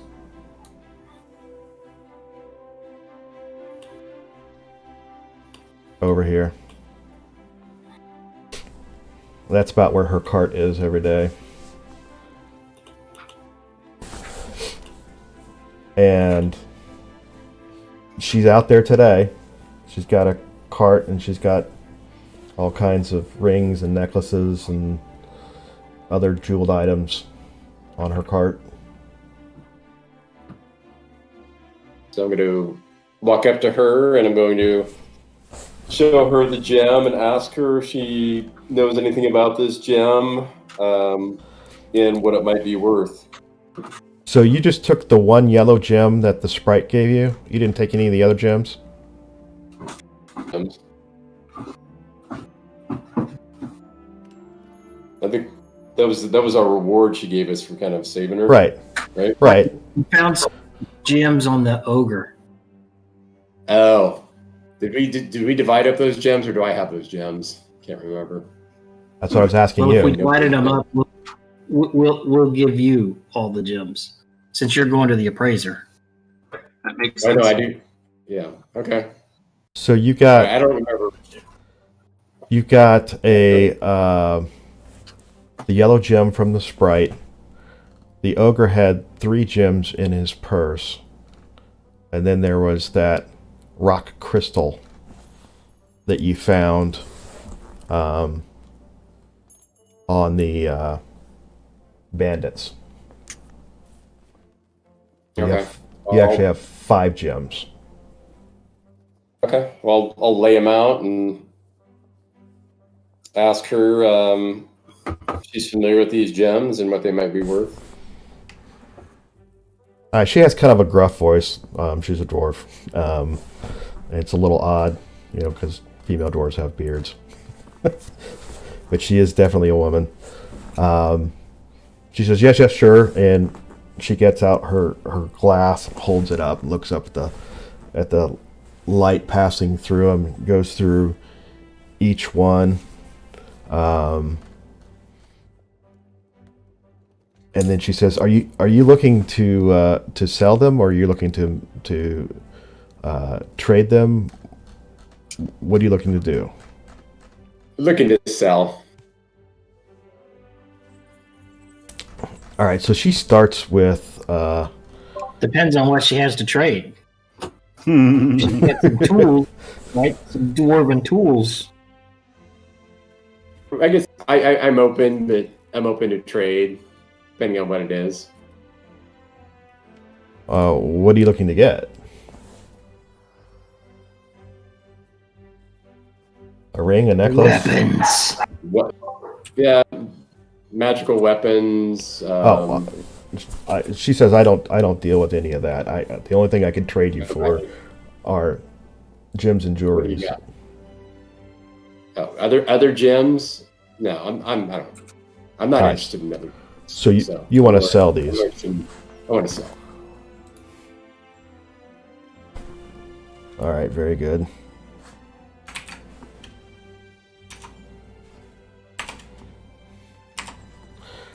All right.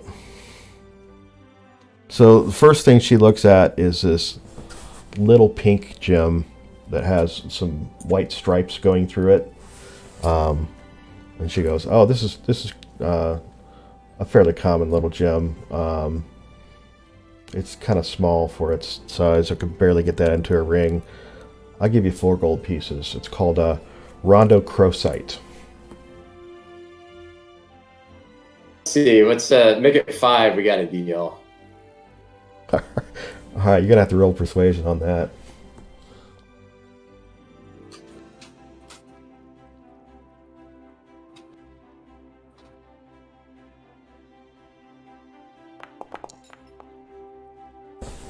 I gotta see your modifiers here. I can only see the raw dice. It's like 17 total. No, wait. Yeah, 17. I got a 5 plus 5 charisma. Fine, 5. Done. Done. She gets out 5 gold pieces. So should I be noting these in my notes here? Yeah, so the pink gem is gone, and you now have 5 gold. The next one is a clear, pale blue stone, and she calls that the Chalcedony. We call it the donkey gem. I'm not sure why it's called that. And she says, for that, I'll give you 10 gold pieces. 10 gold? Yeah. Seems to me that's worth 12. I'll be right back. All right, let's see your I persuasion. thought I was a thief. Let's see your persuasion on the blue I'm gem. a pretty persuasive guy.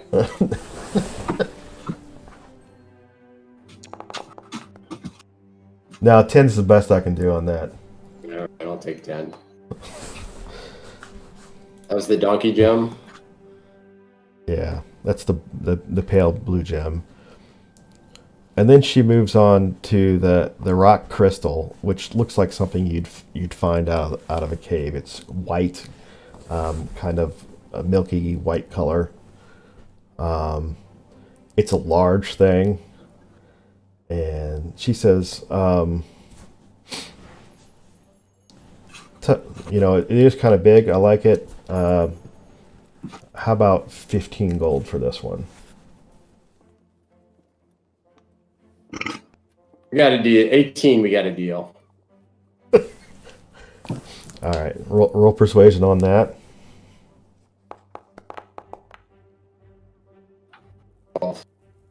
16. 17. No, she says I'm firm on 16. It's not that great. These you get these out of the cave. People don't want to use them in 16 it is, then. 16 it is. So which one was that? Which gem? That's the rock crystal. Oh. There's another gem that was the bandits had. Oh, you guys didn't find that one. Never mind. You missed one. Sure, yeah. He had it in his boot, and your guys' investigation check didn't get that one. That's why it's not. Never mind. You missed that one. All right, so now she moves on to one of the gems you had from the ogre. And it's this pretty deep blue, clear blue Alexandrite. And she holds it up and looks at it through her glass. She goes, "This is a finer stone. I can set that in a necklace, or maybe even one of those gaudy crowns that the people wear." She goes, 150 gold for that one. Okay. Can I, is there a way of perception I can perceive whether she's being honest or not? You have a spell for that, but you don't have that prepared. But I will tell you this, roll insight. What's that? Roll insight. Oh, insight. Okay, hold on.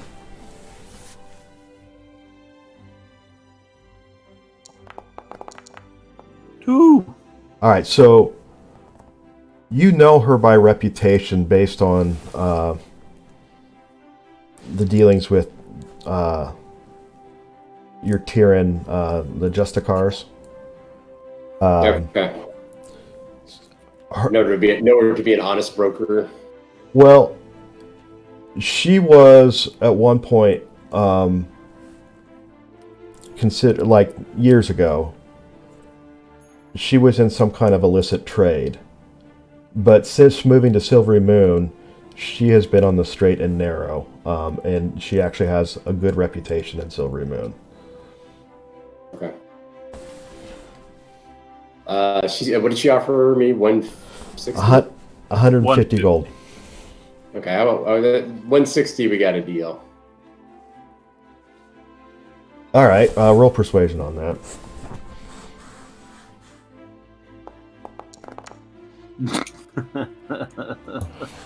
Not today.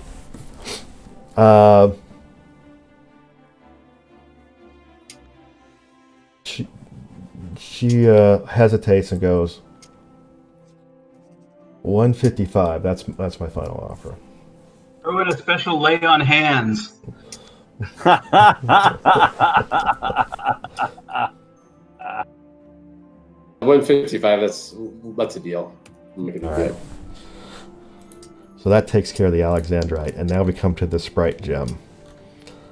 And she takes a good long time with this one. And she asks, "How did you come by this?" Why do you ask? They're not very common. We were on a mission to deliver some potions and stumbled upon it's a Sprite. Sorry, was it? Right. Yeah. Right. Yeah. We helped the Sprite out of a bad situation, and she offered this as a reward. And she looks at it and she shows it to you and goes, "You see how clear that color is? This is a topaz. They usually have flaws and sometimes coloring through them. This one's clear. I don't see any flaws in this one. And the coloring on it's really, really good. I will give you 250 gold for this one." Flawless. How about 280? All right, roll persuasion.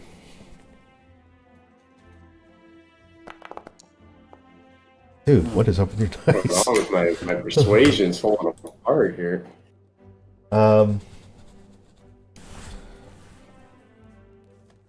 Just have like a boogie hanging from your nose.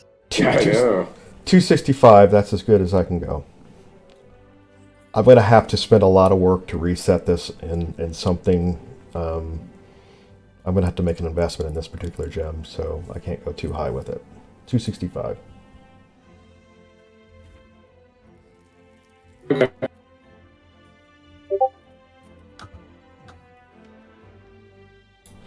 You are out of gems.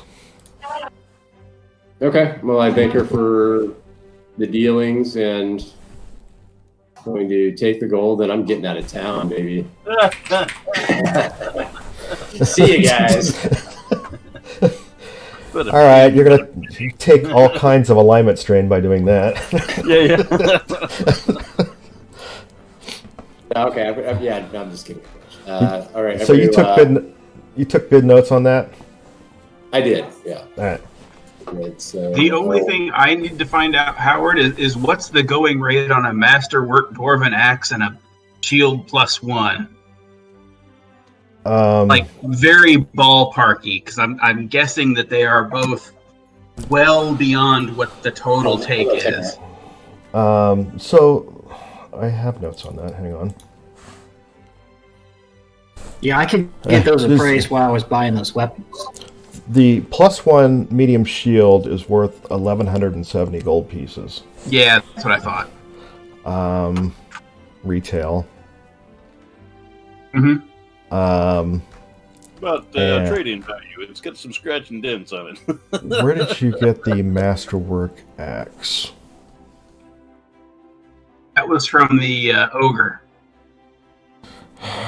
I do not have a number on that.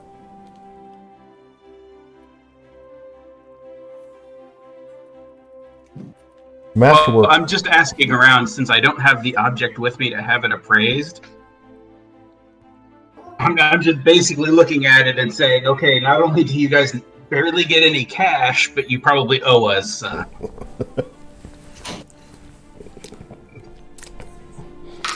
Yeah, I from memory. Well, here. That's fine. I- I'm just going to I- assume that it's greater than the amount that we collected. The Masterwork axe is not going to be nearly that pricey. No. But we didn't pull in that much cash from my stuff. I have no idea how much the gem total is. Well, the gem total is 451 gold. Yeah, it's Divide that 4 ways, it's 112 piece. 451, did you say? Or 450? 451. So this That was the the total, not what you got. So why don't I do this? I will forego my share of the treasure, and I'll give you my healing potion. I'll give one of you my healing potion, and Synthon can give the other guy his healing potion. I would suggest not, because Yeah. I would rather you be the good meat. I mean, frontline fighters, Yeah, you need it. and if you are in trouble, we have limited amounts of healing. I would rather you have it handy. Well, you can give. So, I mean, of the stuff that I sold off, Conry and I are both taking 30 gold, well, why don't you guys and just, we're yeah. giving 5 gold. We're giving 5 gold to the party, and we're giving 5 gold each to Synthon and Uthrid, just because the crew gets paid for work. Okay, I'm good with that. That Why don't we- does not include anything that Synthon has negotiated. Okay, so you guys went and sold that stuff. Why aren't we dividing it evenly? Because you hauled We're it. not. We're not Because you dividing got it the evenly. magic shield. You got a magic It's shield worth that was 12 worth more than everything else we harvested. Okay, all right, fair enough. the Dwarven War Axe retails for 330 gold pieces. You cut out. Get out. The Dwarven War Axe retails for 330 gold pieces. Yeah. So I think that this is fair. Okay. So Synthon, could you I don't add mind giving up the 5 gold to the party fund? You're muted. I think that was a yes. Yes. from Yes. And we'll just remember this the next time a magic item or something valuable comes up that Conry or I can have use for in the future. Well, I'm sorry. Was that 5 gold? To the party, yes. 5 gold to the party, and then 5 gold each to Synthon and Uthrid. and I mean, obviously, there's not very many magic items that I'm going to be able to use. Right. So, just, I mean, out of character. Well, it's more of just a consideration for future negotiation. Right. And I'll be honest with you guys, I really, I don't know. We're trying to build the dojo here, and we do need funds. So, I'm good with the fundage. Do All right, we want to divide? Sorry, do we want to divide up the gem money at this point? Sure.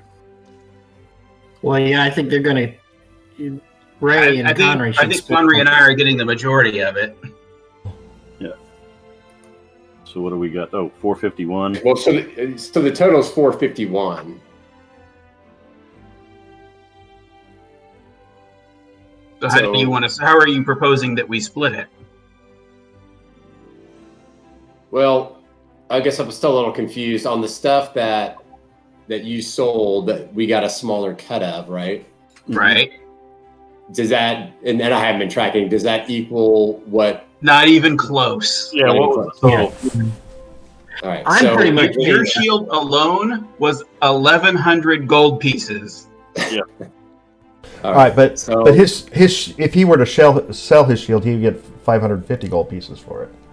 Yeah, that's what I was going to say. Was what's the? We know what the retail value is, but what is the? Sure. I wasn't joking. I was joking, but I wasn't joking. What's the trade-in value of said item? And shield. So Yeah. So why don't we just give him the? So let's total what our take was, the total take, and subtract from that. It's similarly the Dwarven War Go ahead, actually Howard, I'm sorry. retails for 330, but he would sell it for 115. So it's 50% discount, basically. Right. Ah. All right. Well, I'll forego my gold from this round. If Jason, you can forego your gold, and we should be even. I should be even. Jason still owes a little bit to the kitty, I think. Or we could call it even. Well, However you I'm guys willing to call it even, just so long as when something else comes up, we work the same deal again. Right. Yeah. That'll All right. work. So I'll hand the 451 gold over to you and Ray and Conry, and they can divide that up. 451. 451. You want me to keep a How much do you want to put in the kitty? Let's put 51 gold into the kitty, all right? and we'll take 200 each, Connery. Okay. Well, you're halfway to your dojo money. What did we put in it already? Did you keep that note? You put it in your notes in D&D Beyond, Did I? or I did. I'm pretty sure it's in there. It was a small number, but I think it's noted in there. Should I add into the community? What'd you guys I say? don't know where the notes are in this. Where are the notes? So, Notes. donate. Mike, what did you say I'm adding? Ah, there we go. Donated to finance the order. Got it. Okay. You're adding And what did 51. What did we say we needed? 500. 500? Okay. Now Connery can go thump his coin bag in front of everybody and go, "Now where are the rest of you slackers?" Right.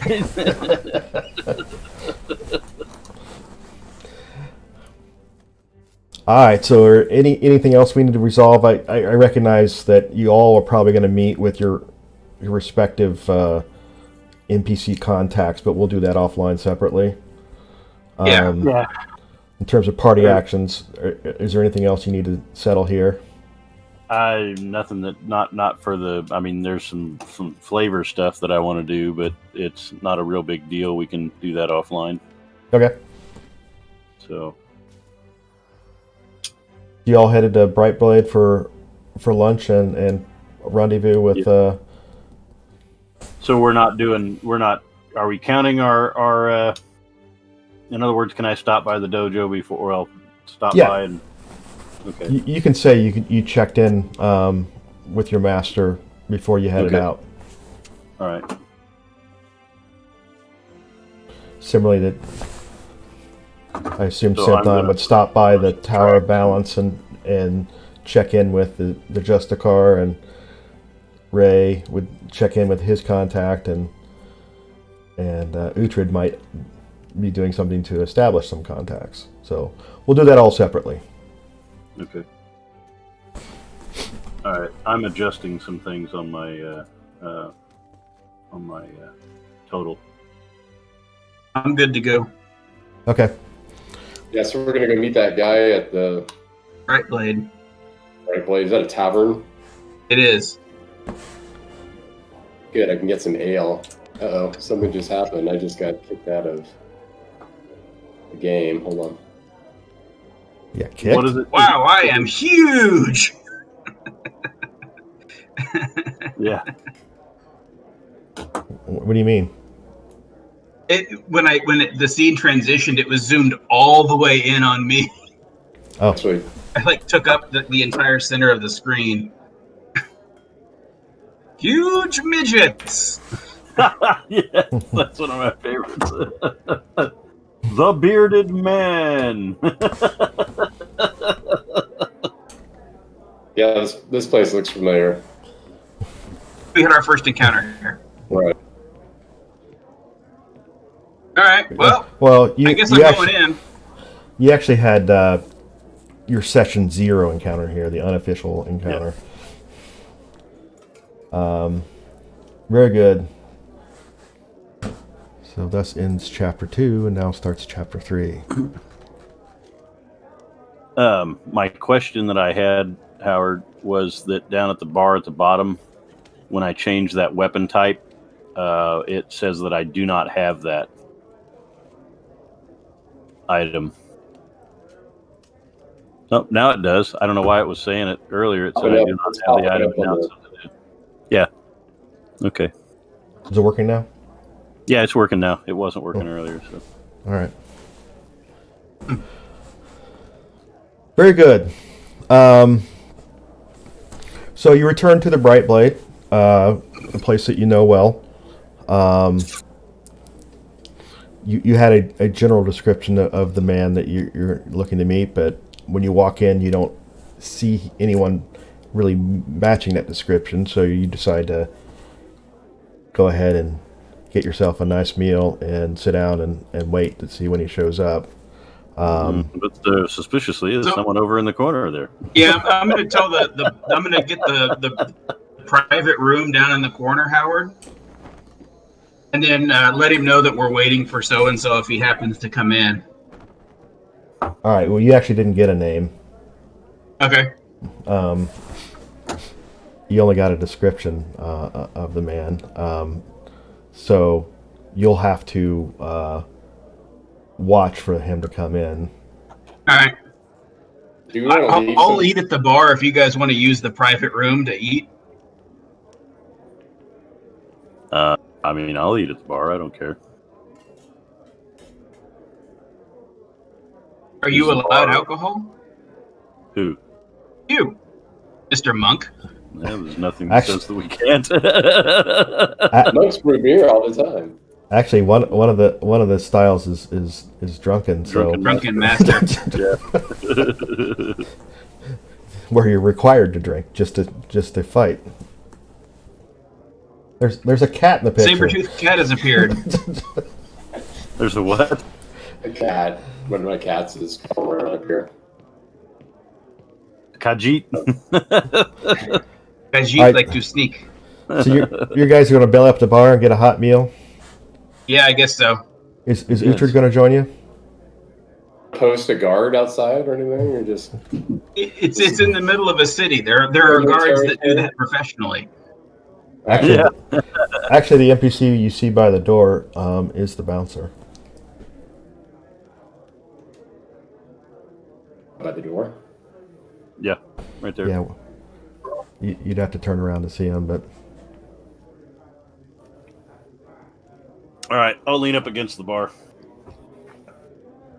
all right, very good. Uhtred, are you staying outside or?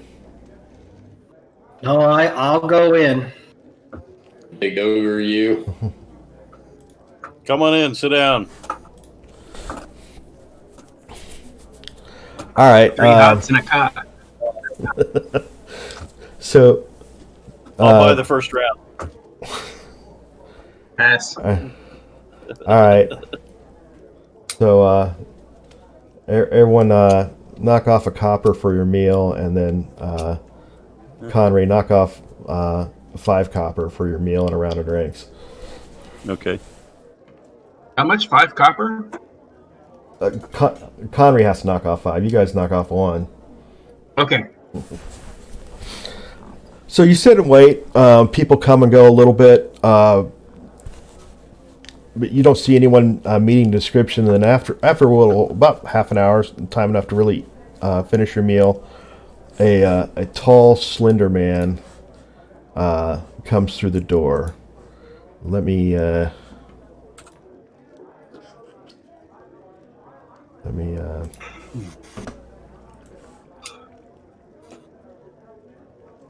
Are we the only patrons? Now there are other patrons. I don't have NPCs. Around the room, you will see mostly very blue collar looking folks, dock workers, people of that nature that have come in here in the middle of their work shift or whatever to grab a hot meal. So it's a very down to earth blue collar kind of place, which is why it's considered to be the place to hire adventurers. I got you. Because you can find people of that Round nature. of drinks for the entire bar. Be. You're gonna buy a round for everyone? I just want to know. I want to know. I'm not going to Well, yell it out. I want to know. I mean, depending on what you get, you're talking, anywhere from a copper piece to a silver piece per head that you see in there. Okay. How many you got? Here, we'll let fate decide.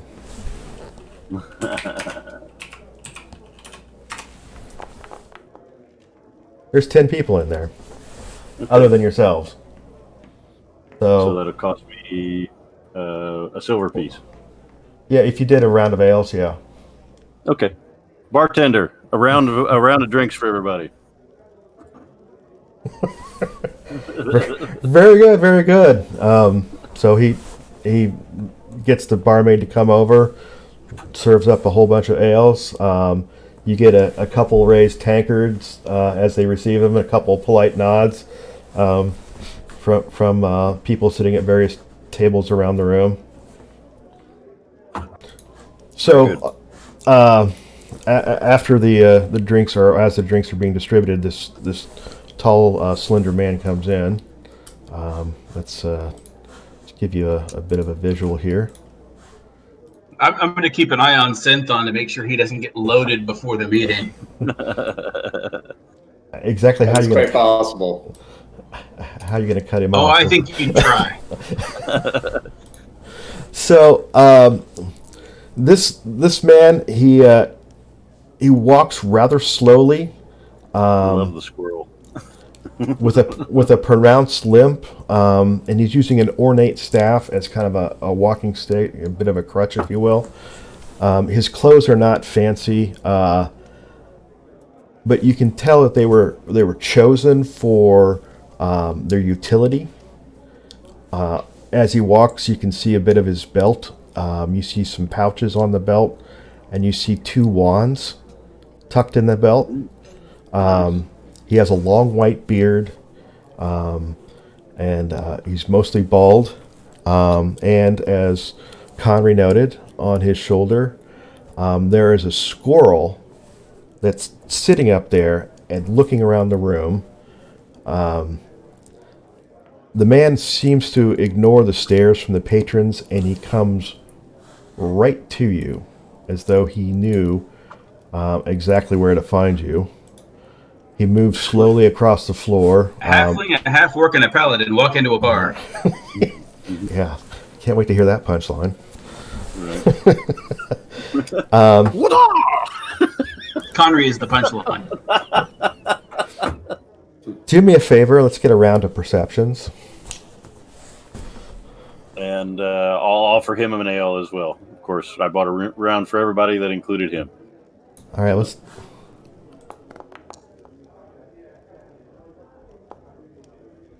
Perception? Yeah. I need to see this.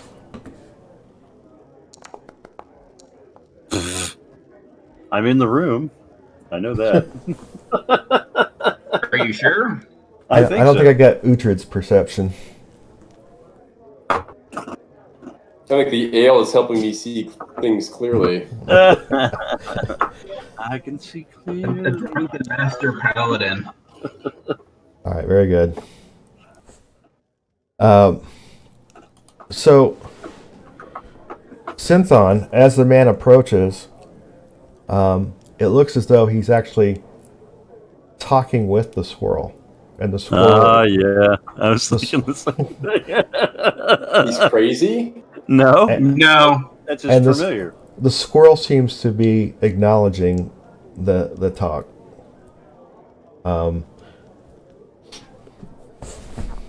So he nods and accepts the ale from Connery, and he calls the barmaid over and says, "Please take this into the private room in the back, and let's get some bread and some cheese and a whole round for us." And he then turns and speaks directly to the paladin. His voice is soft and it crags a bit as he talks. And he says, I assume you folks are the people that work for Zodphase here this past couple of weeks. One and the same. Okay. True, sir. And what is your name? I am known as Zed. Zed. Please. Zed. Let's adjourn to the private quarters so that we can talk a little bit more quietly. And Certainly. he heads to this private room in the back here.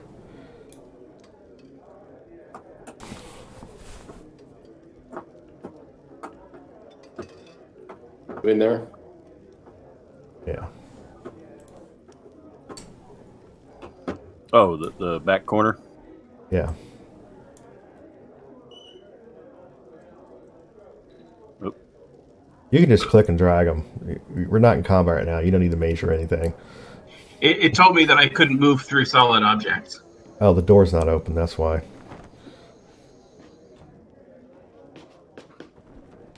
So after a moment, as you guys are shuffling around, finding your seats, Oh, you did.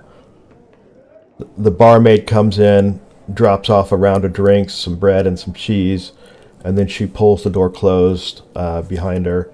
The man very gingerly sits down, as though it's kind of painful for him to transition from standing to sitting. The squirrel hops down onto the table, grabs a bit of cheese, and then hops back up on the guy's shoulder. He then pulls a small cone-shaped wooden object from one of his pouches on his belt. He says something very quietly, and he sets it on the table. And as he does that, the sound from the bar beyond just stops, and it falls dead silent. So you no longer can hear any of the din of noise that was happening from the room beyond, and it is so quiet you can hear every breath in the room. And he says, "There, now we can have a nice private conversation." And he starts again. He says, "As I said, my name is Zed, but that's not entirely true. And then again, it's not entirely untrue. Zed is an alter ego that I have created for this work that I occasionally do." He says, "Back in my day, I was an adventurer.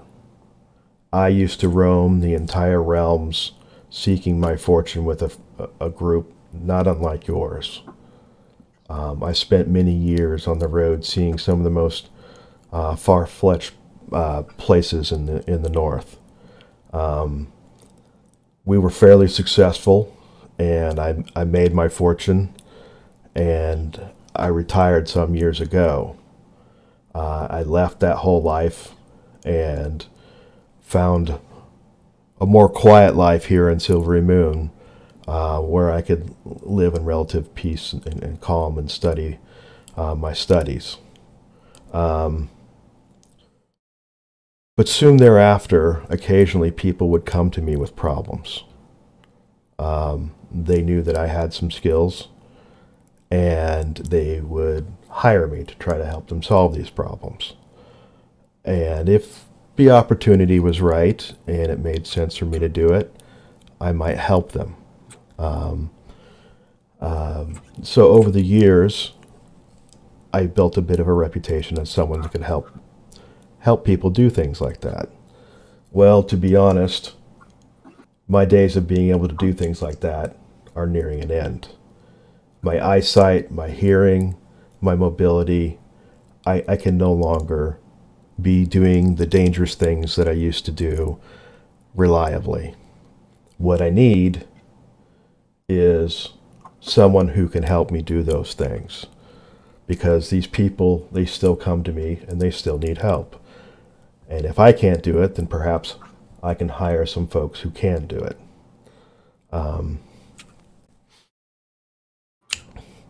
Does that make sense to you all? Any pauses there? Yeah, So he's a fixer. pretty much. I'm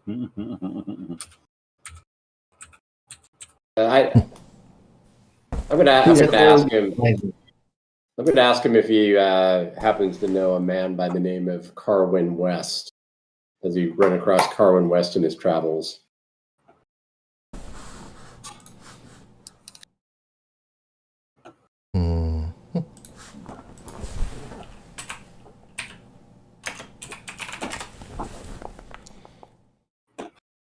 No, that name has no meaning for me. And what type of work do you typically do for these people? What's a standard job, or what are some examples of the type of work that you perform to help people? Well, I once helped a baroness who was being blackmailed. I once helped a soldier find something that he had lost. I once helped rescue someone who had been kidnapped. Usually, I have a lot of choices about what I can do and what I can't do, and I don't do things that I don't want to do, and therefore I usually only take jobs that I feel good about doing. Coming in and out, Howard. Sorry. Yeah. He said usually I have my choice about the work that I do, and I choose the jobs that I want to do. Okay. Would you be asking us to do anything that would be considered illegal or immoral? For a paladin, at least. I would not ask you to do anything that would get you in trouble with the local authorities.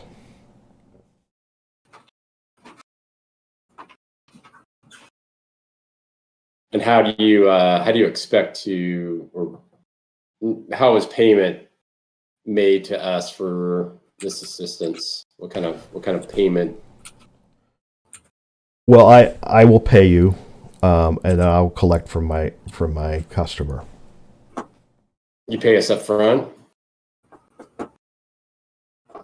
I will pay half up front. That's fair. And the price is negotiated depending on the task. Yes, the price will depend on the job, same as it would for my customer. I'm curious, how did you know who to look for in the tavern? Did somebody describe us to you? Yeah, well, there's not a whole lot of groups of people walking around with a paladin of Tyr and a half orc. So based upon Zodface's description, you guys stand out pretty easily.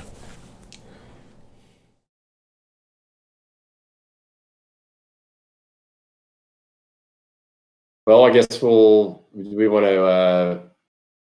I'm willing to try anything at least once. Right, on a case-by-case basis, you know. He'll present us the job, and we'll decide if we'll take it. Do you have a job in mind right now? I do.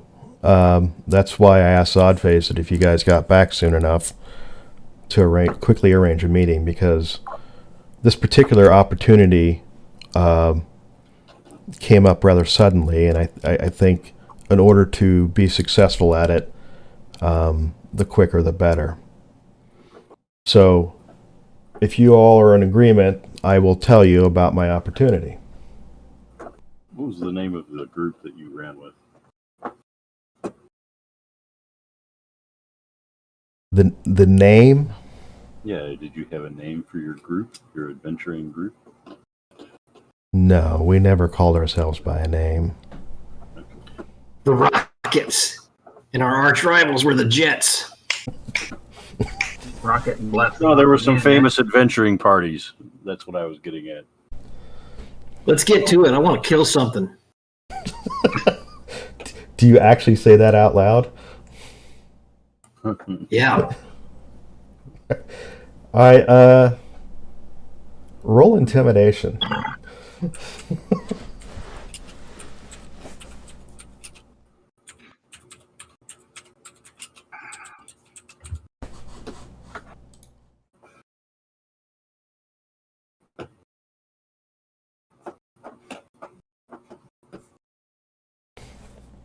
Putrid. I'm trying here. My mouse is a little.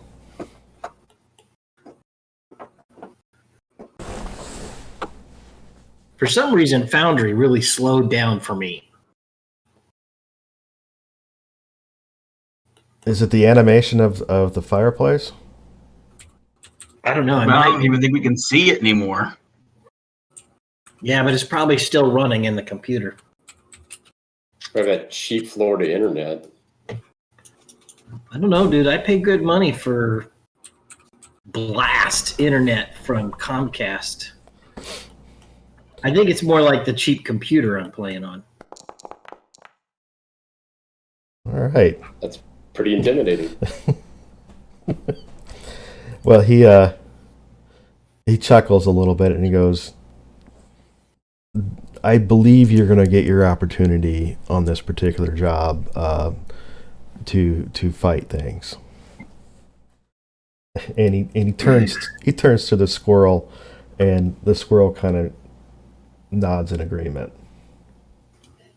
Blood for the blood guy. Very well. I think we're all in agreement, and would like to hear you out as to what the task is. Well, let me tell you my story. An associate came to me with, quite frankly, a job that I have never come across before. He was having, how to describe this? He was having something shipped on a barge coming from Rivermoot down the river to Silvery Moon, and the barge was due to arrive and didn't show up. It was supposed to arrive this morning.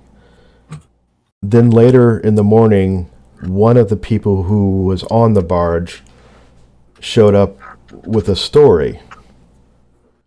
The other person on the barge ran it aground halfway between Rivermoot and Highhold. And these lizard folk attacked. And this person that came back to Silvery Moon ran off. And as he left, it was there was seeming to be some cooperation happening between the lizard man and the gentleman who ran the barge aground. And they were unloading items from the barge as this man kept fleeing. So the item that my friend had on that barge is a little bit awkward. He had a painting commissioned of a young woman. And I gather from his description of it that the painting is of the woman in the nude. And this particular woman is not his wife. And if that were to somehow come out, his position, his social standing could be harmed. And he simply wants You want to... the painting retrieved or destroyed? Well, he would like to retrieve it, but at the very least, he would like to know that it's not going to wind up in the wrong hands. How can the painting be traced back to him? Well, he suspects that maybe the person who did this knows what that is and was seeking to blackmail him. Okay, how would they know that he commissioned the painting? I mean, you know what I mean? If they're going to blackmail him, then Although they do have the crew of the barge that might be in on it that can say, "Oh yeah, this was supposed to be delivered to so and so," or for all we know, it has a shipping label on the package of where it's supposed to go to. Yeah, it would. But regardless, There are ways. It makes no difference. He feels that it can be traced back to him, and Right. therefore he wants us to either get it back to him, or if we can't, at least destroy it. Yes. He just doesn't want any embarrassment to fall Where do they on. run around? How big is the picture? It's a painting. I would guess he really didn't describe it, but in terms of its size, Is it like a handheld thing, or is it just like a huge wall thing? Probably a wall hanger. I think it's a substantial size. You got to have the details. Well, there's something to that, yeah. They didn't have the internet back then, after all. Yeah. What's the what would we be paid to retrieve or destroy the painting? It would be 200 gold. And he would pay an additional 50 gold if you're able to recover the painting intact. That's a lot of cash. Is it in a frame? Yes. Does he want the frame returned? He did not say. Okay, so he gave no details about the frame. Okay. All right. Okay, so that's half up front, half when we either destroy or bring back the painting. Do you need proof that it's destroyed? I think we'll take the word of a paladin of Tyr. Okay. Well, I'm up for the mission. What about gentlemen? You guys? Oh yeah, I'll try anything once. Okay. Well, then I guess we'll take the job and we'll take half the payment. All right, very good. He gets out a small purse. And A what? a purse. Okay. He gets out 100 gold pieces, counts it out on the table, and he says, if you just come back here, I will have Max be on the lookout for your return. Who's Max? The squirrel. He gestures to the squirrel. Okay. All right. So do you have? We know where we're going. He gave us two locations. Okay.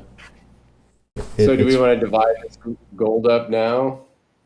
Let's just keep it in the party funds for now. We haven't finished the job yet. Yeah. That was 100 gold.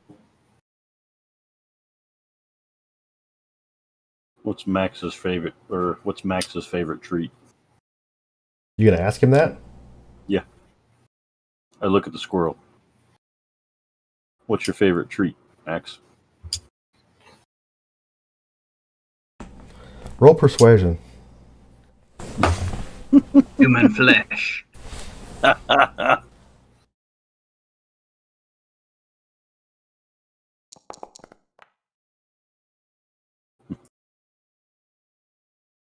The squirrel doesn't talk, but Zed speaks up and goes, he does like cheese. He does like cheese.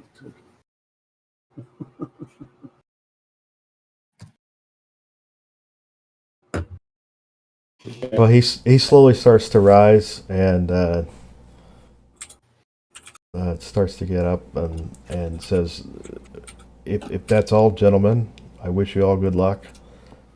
Be safe, and hope to see you soon back here. Yep. Good to meet you. We'll see you hopefully shortly with the painting. And then he slowly makes his way out the door and ultimately out of the bar. So what time of day is it? We So probably it's- want to leave in the morning. Yeah, Yeah. that's what I'm guessing. Well, he did say that this was time sensitive. Yeah. For the this was a barge, so I'm assuming we can just. Can we get a boat? And my question, what I was trying to get answered was, whereabouts was it that where they ran it aground? He gave it. It was between two cities. I have Rivermoot, and was it between Rivermoot? Rivermoot and Highhold. Okay, I got you. All right.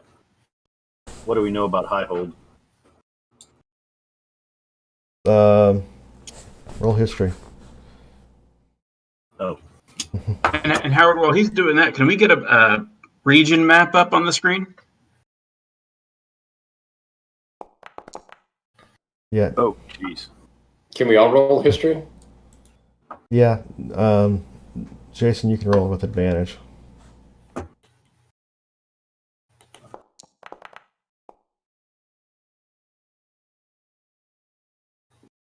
Well, that makes sense.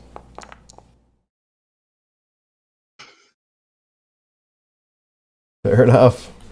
So, Uhtred, you know all about Highhold. There's actually a Justicar there. There is a garrison there of Knights in Silver. It's a keep. It's a walled-in keep that has both a garrison there and a small little set of like a tiny village inside the keep. And the road between Silvery Moon and Rivermoot runs right through it. And what did they say? What side of the river they ran it aground on? He did not say. It didn't. Okay. How long will it take us to get to that general area? Yeah, can you throw that map up, that overall map? I'm looking at a. We could search it. I don't know if they want to. Are you doing anything else in the city? No, other than staying the night, I don't think we're, or maybe staying the night. Well, but it depends on how far away it is. Yeah, I think we need to get going. Yeah, I did want to. I told you I stopped by to see the master and Yeah. dropped off some stuff. Understood. We'll handle that offline. All right. Do we want to rent a boat? Yeah. Maybe talk to a dock worker or not a dock worker. We would probably hand. be better off if we either got a carriage or some horses, since the road goes right along the river. Okay. What about a wagon? A wagon probably cheaper than a carriage.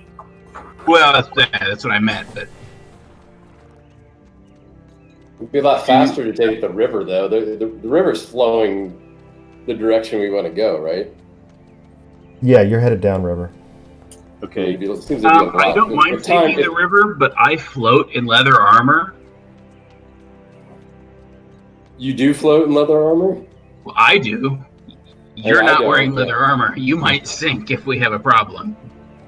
Well, and I'm not wearing armor, so I'm all right. Might ask. I'll wear a life jacket. I'll rent a life jacket. While you're at it, why don't you just rent a jet ski? Yeah. I don't think we'd all fit. We'd need 4. Yeah. Yeah. Let's just get a hold of the Coast Guard. Let's see where the. I'm just saying, yeah. It seems like we could do a quick run down there and then maybe come back on the road. But I understood about capsizing boat, but the odds of that happening seem pretty slim. I was going to Can you get suggest. our rolls? I have no idea how much a basic barge would cost or a basic boat. We can rent passage, I assume. Yeah. Potentially, but Yeah, so let's go down on the waterfront and see what it would cost. And find out if they've heard anything or seen anything about a barge running aground. I mean, somebody owned the barge. I mean, are somebody going to going to get the barge? I mean, there's a lot of little questions here. I mean, potentially we could recover a barge and sell it. I mean, I don't know. How fast can one get to Rivermoot by boat? Well, you could go ask any number of those questions. That's what I'm saying. Let's go find out. Well, Synthon knows the town, and probably the best place to do that would be to ask the harbor master down by the docks. That's what we do. All right, who's speaking for the party? I will let the reputable one do it since he's Yeah. So it's Rivermoot is where we're going, right? well between Rivermoot and Highhold. Highhold. Highhold. Okay. Have you seen a map? Have you guys seen the map yet? Yeah, Harrod had it up. Yeah, Okay. we did. So I'll ask him. How long would it take for a barge from here down? Between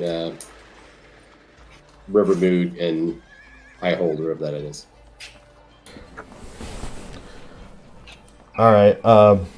So the harbor master says, well, a couple times a week there is a ferry that runs between Rivermoot and Silvery Moon that goes that way.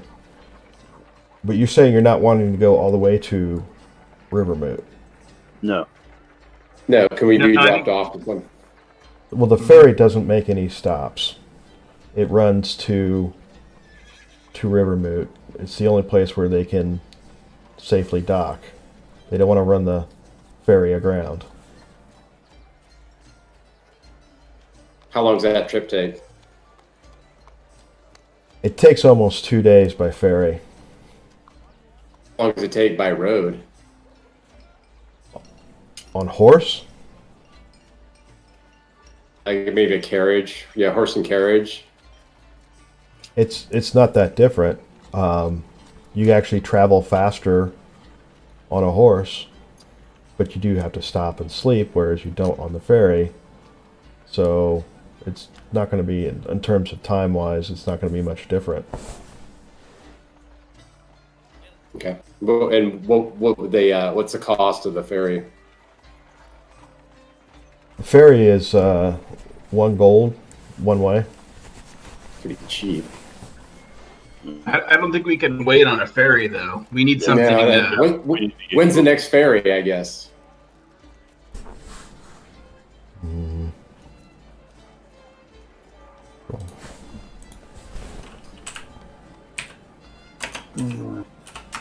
Roll persuasion. He says there's one leaving in the morning. It'll be in later tonight and turn around and go back tomorrow morning. Can we hire a boatman? A boat? Can we hire a boat out of here to run us up there? Is that a possibility? You want Small to? boat. Can we rent a boat? charter it? You want to charter a boat? Can we charter a boat from some merchant or?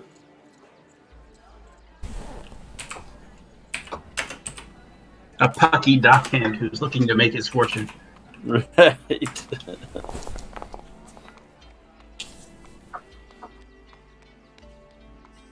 So there are a couple of fishermen that might do it. So do we see the advantage of chartering a boat? Is that they might be able to drop us off right where we want to go? Otherwise, it's just going to be more expensive, right? Because we're probably not going to leave until tomorrow morning anyway. What time of day is it? It's like just past lunch. Right. Okay, so you're saying we could leave now instead of leaving in the morning. Yeah. Exactly. Okay. We could go by horseback. We could go by horseback. It Because- seems like the time is not that much different. Right? But that's our trip back too, right? So we don't have to pay for the trip back, and we've got to search that riverbank between those two towns because we don't know exactly where it's at. So that would help us with our mobility. Okay. You know, All right, let's go see if we can. What do we? Are we gonna rent horses? Are we gonna rent a carriage? I don't think that there's a rented nag. Yeah, so I mean, we don't have enough money to Mule. buy horses and stuff, right? Yeah. A draft horse and a wagon isn't horrible. We do have the money for it. Okay. If How you much were- is And it would that? make it easier to haul back loot. You would if you decide to get a draft horse, you would probably get 2 because they would take turns pulling the wagon, Right.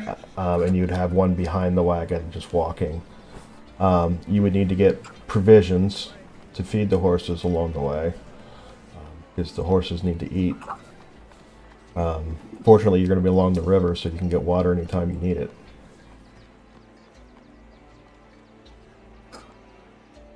You cut out. Find out what the cost is. I guess we need to go look somewhere to find the cost. It's actually listed. There's a It would be about 100 for 2 horses, 35 for a wagon, and then we'd have to get feed per horse per day, which would be about a silver per day for the pair of horses. yeah, let's just take a boat. I mean, we're only getting paid what? How much money for this job? 200. But you wrote it down, right? 200. 200 plus 50 if we bring back the painting. Yeah. Well, I've got 100 gold in the community chest that we were paid, so that was half, right? So right. we're just getting 200 gold, right? Well, let's find a fisherman then. That works. Okay. You want to try to charter? I think that's Yeah. going to be faster than waiting for a ferry that won't let us off where we want to be. Right. Okay. Well then, okay. So yeah, we'll go search the docks for any fishermen who might be willing to charter. well, the harbor master said that there's a couple fishermen you could talk to. We'll go approach. We'll approach those fishermen then, and All right. negotiate a cost. So there is one of the fishermen is there with his boat. He was doing some maintenance to it, repairing something on the inside. Who's talking for the group? Yeah, we'll let the Oh. paladin do it. I'll talk. So I approach him and I ask him, how much would it be for you to take myself and my friends downriver to between Rivermoot and the town I can't remember. Highhold and Rivermoot. Highhold, approximately between Highhold and Rivermoot. What am I hauling? Us. Just us, the four of us.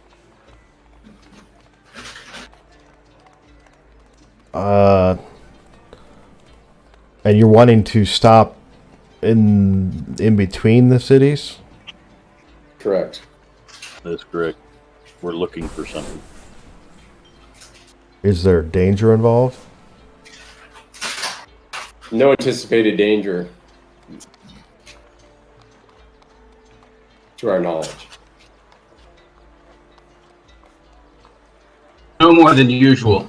Sweet. Actually, we should ask him. Does he anticipate any danger? We haven't been on the river, so We wouldn't expect you to chip in if there is a fight.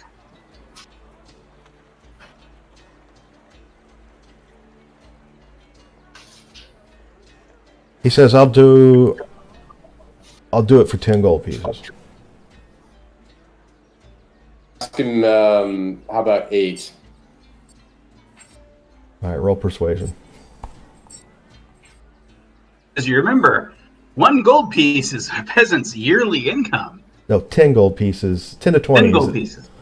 10 to 20 is the average income for a commoner.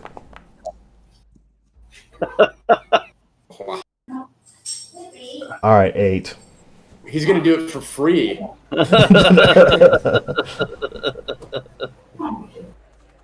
Okay. Well, I discussed with my my partners. What do you think? What do you guys think about 8? Yeah, Yeah. that's fine. Let's Eight's go. good. All right. Okay, we'll go. All right, he says, I usually don't go that far. Let me go gather some extra provisions and tell my wife that I'm going to be gone for a couple days. How long are you going to be? I'll be back probably about half an hour. Okay. Make it snappy. Paladin is feeling his oats. Yeah. Oh. All right.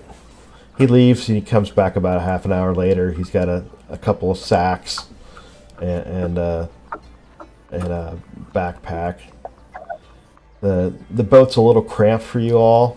Ordinarily, it's just him and his fishing gear, and occasionally a whole bunch of fish in the bottom of the boat.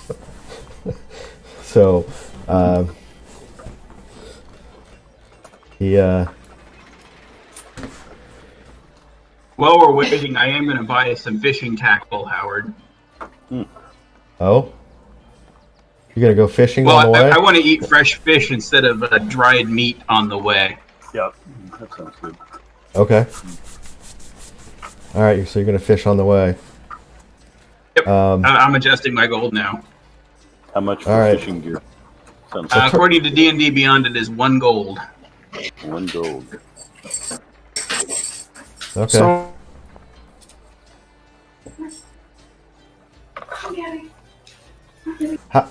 All right, so- too. I'm doing a time check. Are we going to now, or are we going to an hour from now, or what's our anticipated gaming time here? Well, we're at what, 3 hours right now. Yes.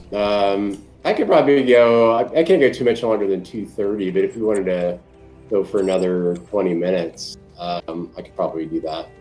You guys want to do that? Yeah, that works. You all good with that? Yeah. Yeah. All right, very good. So, Would you say 2:30? Is there another? Yeah, it's about another 20 minutes from now. Okay. All right.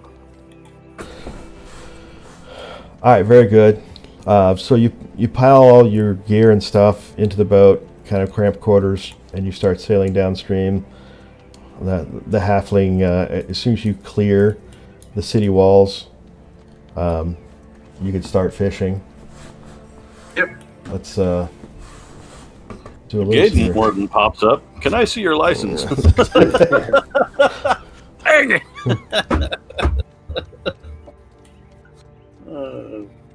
So, wait, no, I actually have a picture that's appropriate.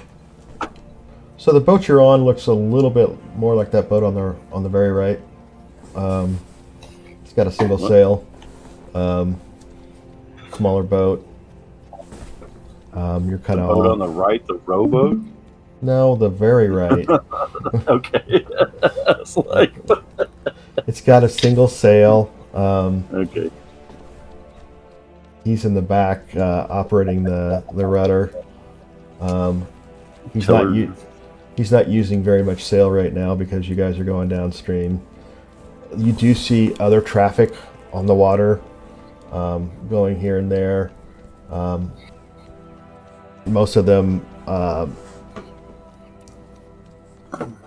either small craft rowboats that people are using to do things, or occasionally there is a larger boat that's a cargo vessel that's going down the river.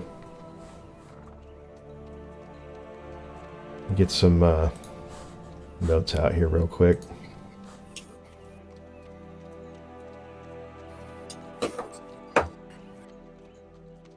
Fairly early on in that day, you come to the Robin Watch Keep. It is a fortress that kind of overlooks the inlet and the harbor. That's got a whole bunch of catapults and ballistas way up high, and you see a few knights up on the parapets patrolling there. So, you wave to the knights. All right, Ray, are you starting your fishing? Yeah. All right. Survival. There's no skill for fishing, huh? I have no idea. It's survival. Survival. Survival. Yep. Is Ray the one doing the fishing? I bought fishing gear also. Apparently, there was some tackle envy. Yeah. As We're like- did I. You all bought fishing gear? You guys are gonna be swimming in fish.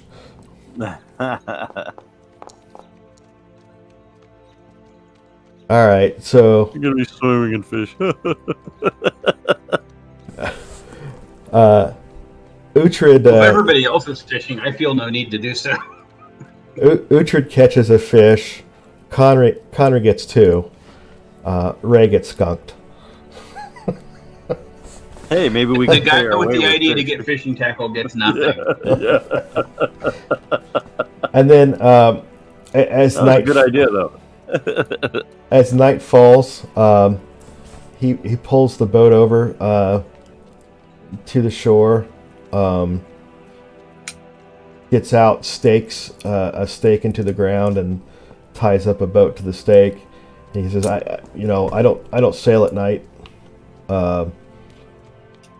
I need to see what I'm navigating, and we'll run aground or hit a rock or something. So we got to stop."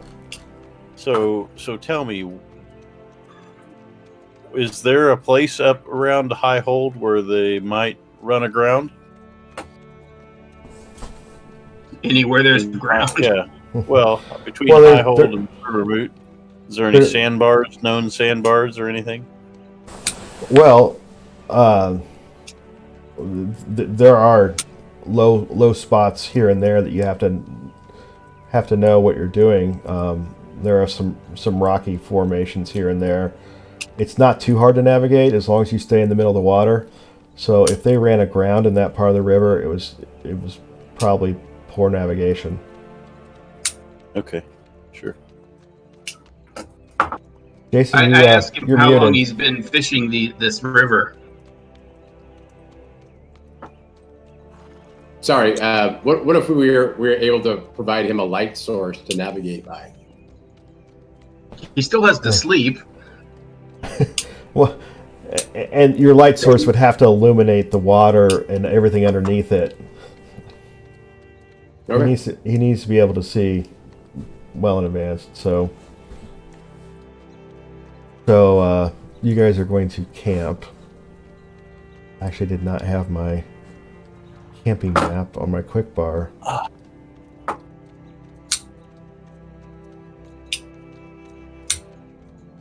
Did we catch enough fish for everybody?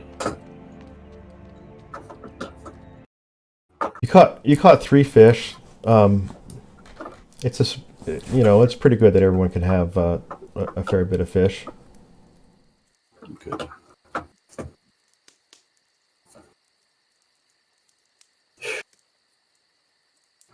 So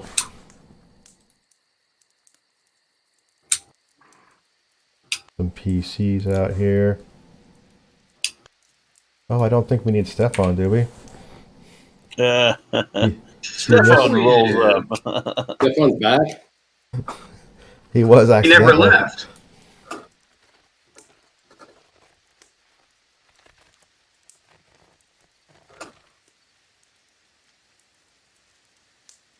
Um,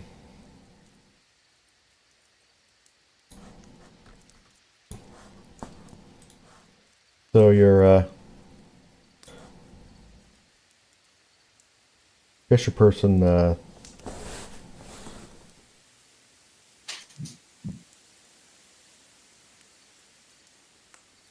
he lays out his bedroll Yep. and I'll go ahead and take first watch. you guys going to try to build a fire? Yes. I don't see why not. All right, so let's have some survivor rolls. How much time are you investing in finding firewood?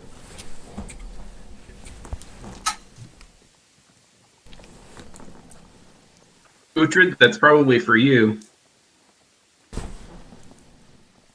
Oh, you want me to roll survival? Well, you're better at it than just about everybody else. I can roll survival as well. If you want. Oh, You don't need to.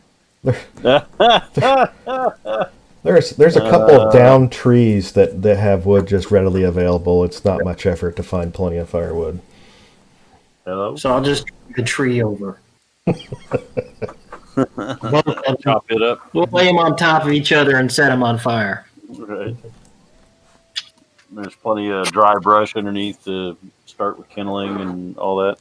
Yeah. As he Well, lifts up the tree, he finds a campfire already built underneath it. Yeah. And hey, there's some lizard people there. Wait a second. All right, are you guys putting your tents up? It's pretty warm, yeah. It's a nice enough fall evening. We don't think it's going to rain. So probably don't need tents, just bedrolls. Okay. You guys are taking watch rotations? Yeah, I said I took first. I don't know who's going to take next. All right, well, guys, arrange your characters where you're going to be sleeping.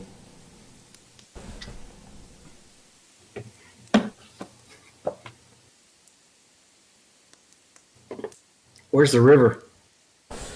It's Off the map. It's south of you. You're on the north bank. You're about 50 feet away from the river, off the map there.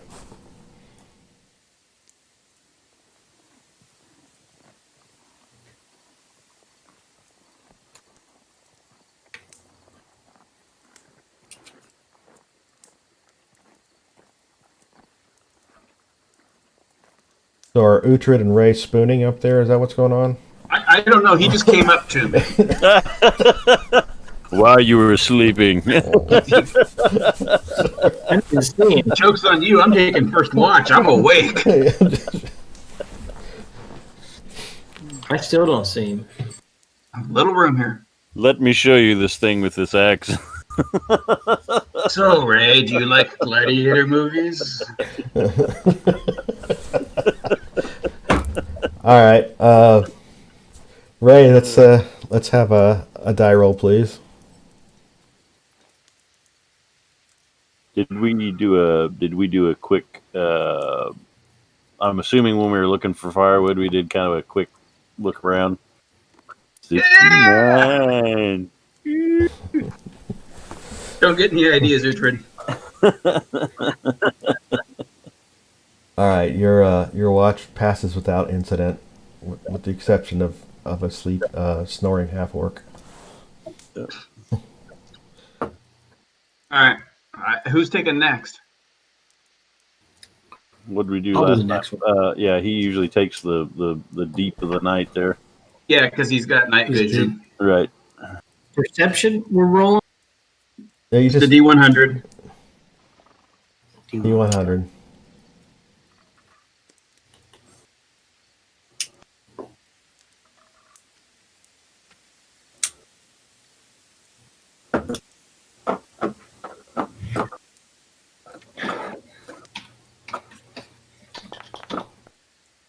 Seven. Lucky number 7. Really? Or not. Yeah, I'm thinking Uhtred's watch is bad luck, because he's the one who was on watch with the spiders. But I saw him. Yeah. Nah, I did not. Didn't you spend that entire fight trapped in their sticky fluids? That was me. Yes, that was me. Well, I had a couple rounds there where I was. I'll sleep with a knife, like, you know. Bad experiences. Yeah. I'm afraid of spiders. You're afraid of I've got snake phobia, and you've got spider phobia. All right, Uhtred, let's roll perception.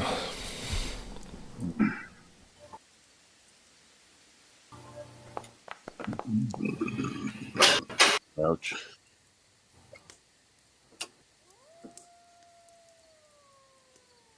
All right.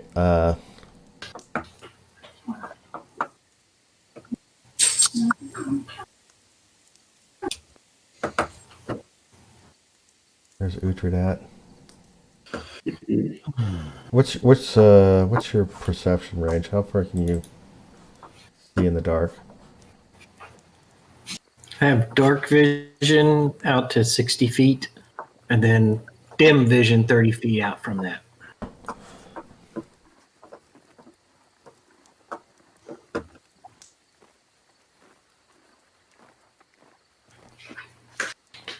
Say that again.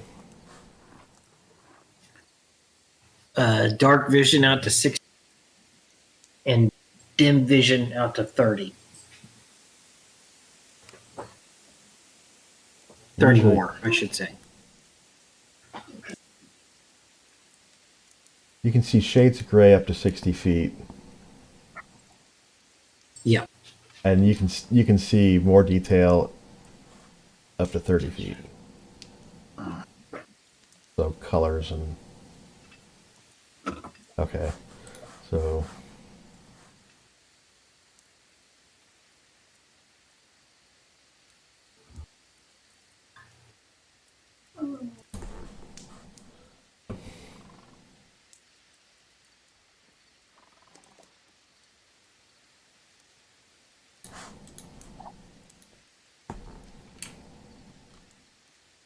all right.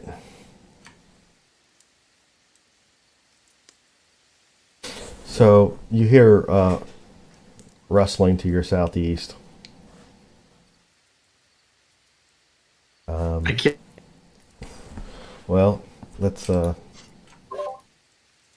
Closing in on Connery. let's roll initiative.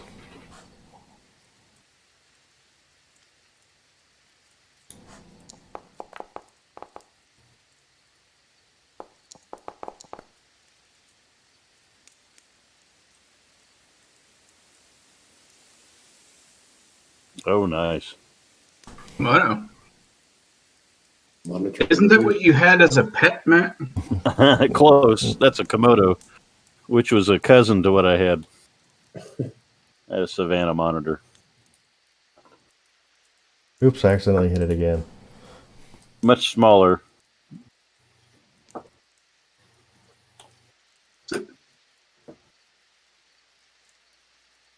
All right, so why did I close the combat tracker?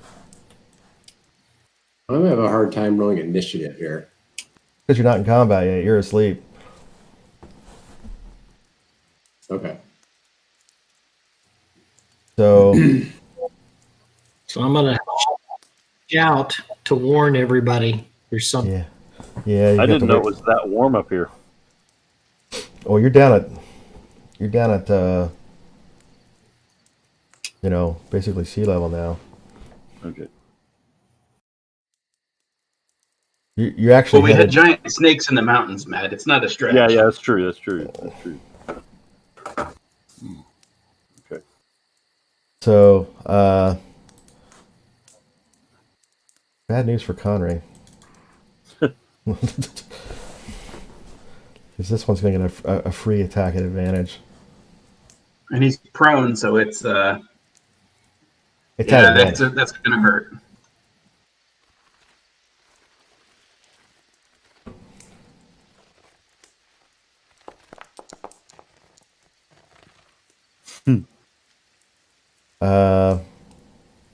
All right. That's weird. Even at advantage. All right. Roll perception, Conry. Who? Roll perception. Me? Yeah. Okay. To see if you notice the thing trying to take a bite out of you, Oh yeah. or if it's just Uhtred trying to Yeah. cuddle up. So you wake up to this lizard biting at you. For whatever reason, it was not able to land a bite. Richard, the thing you see, that thing to the southeast of you, it waddles up. It bites at Conry sleeping on his mat. You can now take an action. Do I get to? You'll be in combat next round. You're awake now.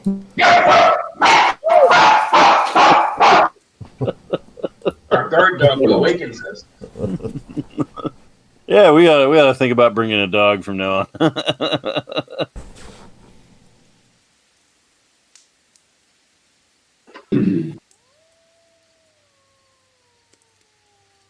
It's really 30 feet across there. Holy moly! It's a big fire. Yeah, We needed a lot of fire to cook those fish. yeah. Uh-huh. We needed a 20-foot wide fire. Well, you don't have to. I mean, the fire's only 5 feet. You don't have to go around all that. It's not to scale. Just avoid the one little icon.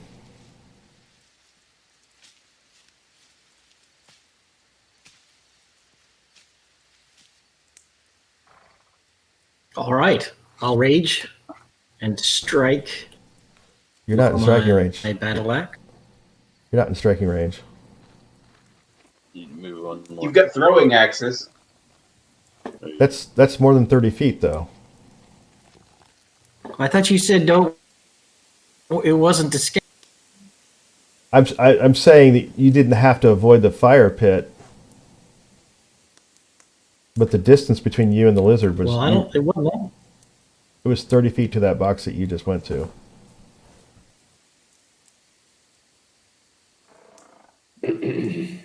To where?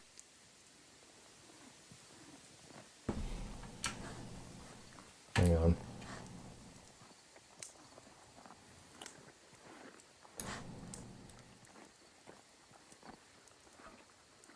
Yeah.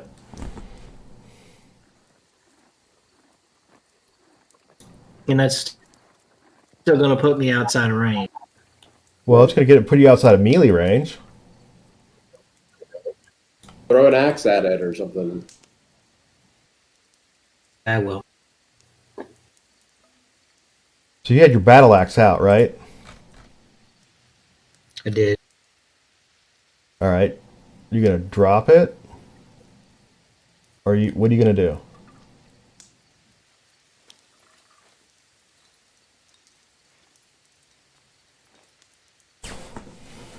Yeah, does it cost any more to drop the shield and the axe? You can drop things as a free action. Okay. Just let go of So them. and I'll you- drop both of those. How am I going to do that? So I'll drop.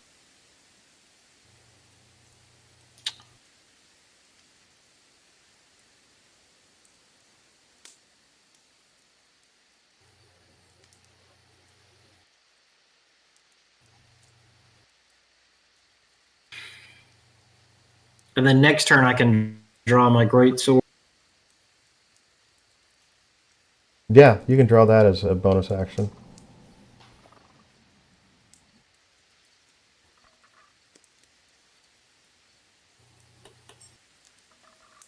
You gonna throw a throwing axe? That's gonna miss. You know. Okay. You doing anything else? All right. Can I get a? Sword this turn, or do I have sorry? to wait the next? You broke up. Can I draw another weapon this turn? Well, you drew your hand axe. I've used up all my movement. Yeah, and you drew Right. your hand. You drew Can't your hand draw axe anything yet. as your bonus action. Okay. So Okay. then you threw it as your attack, as your action. All right. Can I get a perception from Synthon and from Ray? You mean the blood-curdling sound of a half-orc going into rage didn't wake us up? Well, maybe not. Let's see how much you're sleeping. What was it, perception? Yeah.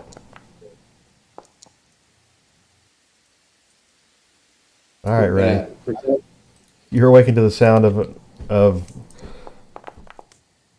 and as is Synthon. You're both awakened by the sounds of battle, snarling lizard. Whereas the fisherman's still sleeping. The fisherman just rolls over and continues to snooze. He's probably like, not in my contract. You guys take care of that. All right, so I need initiative from Conry, Ray, and Synthon.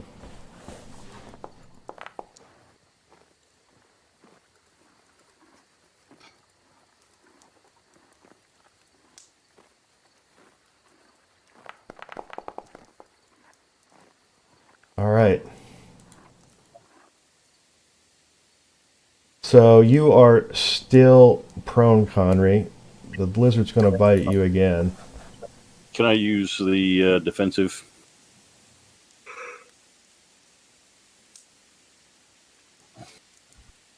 So Use patient defense. I think you have to do that on your turn. You can Patient take a defense dodge is an action as a action, not bonus. a reaction. Bonus action. Yeah, it's a bonus action. You take actions on your turn. Okay. So. Okay. I'm still not understanding it. Okay.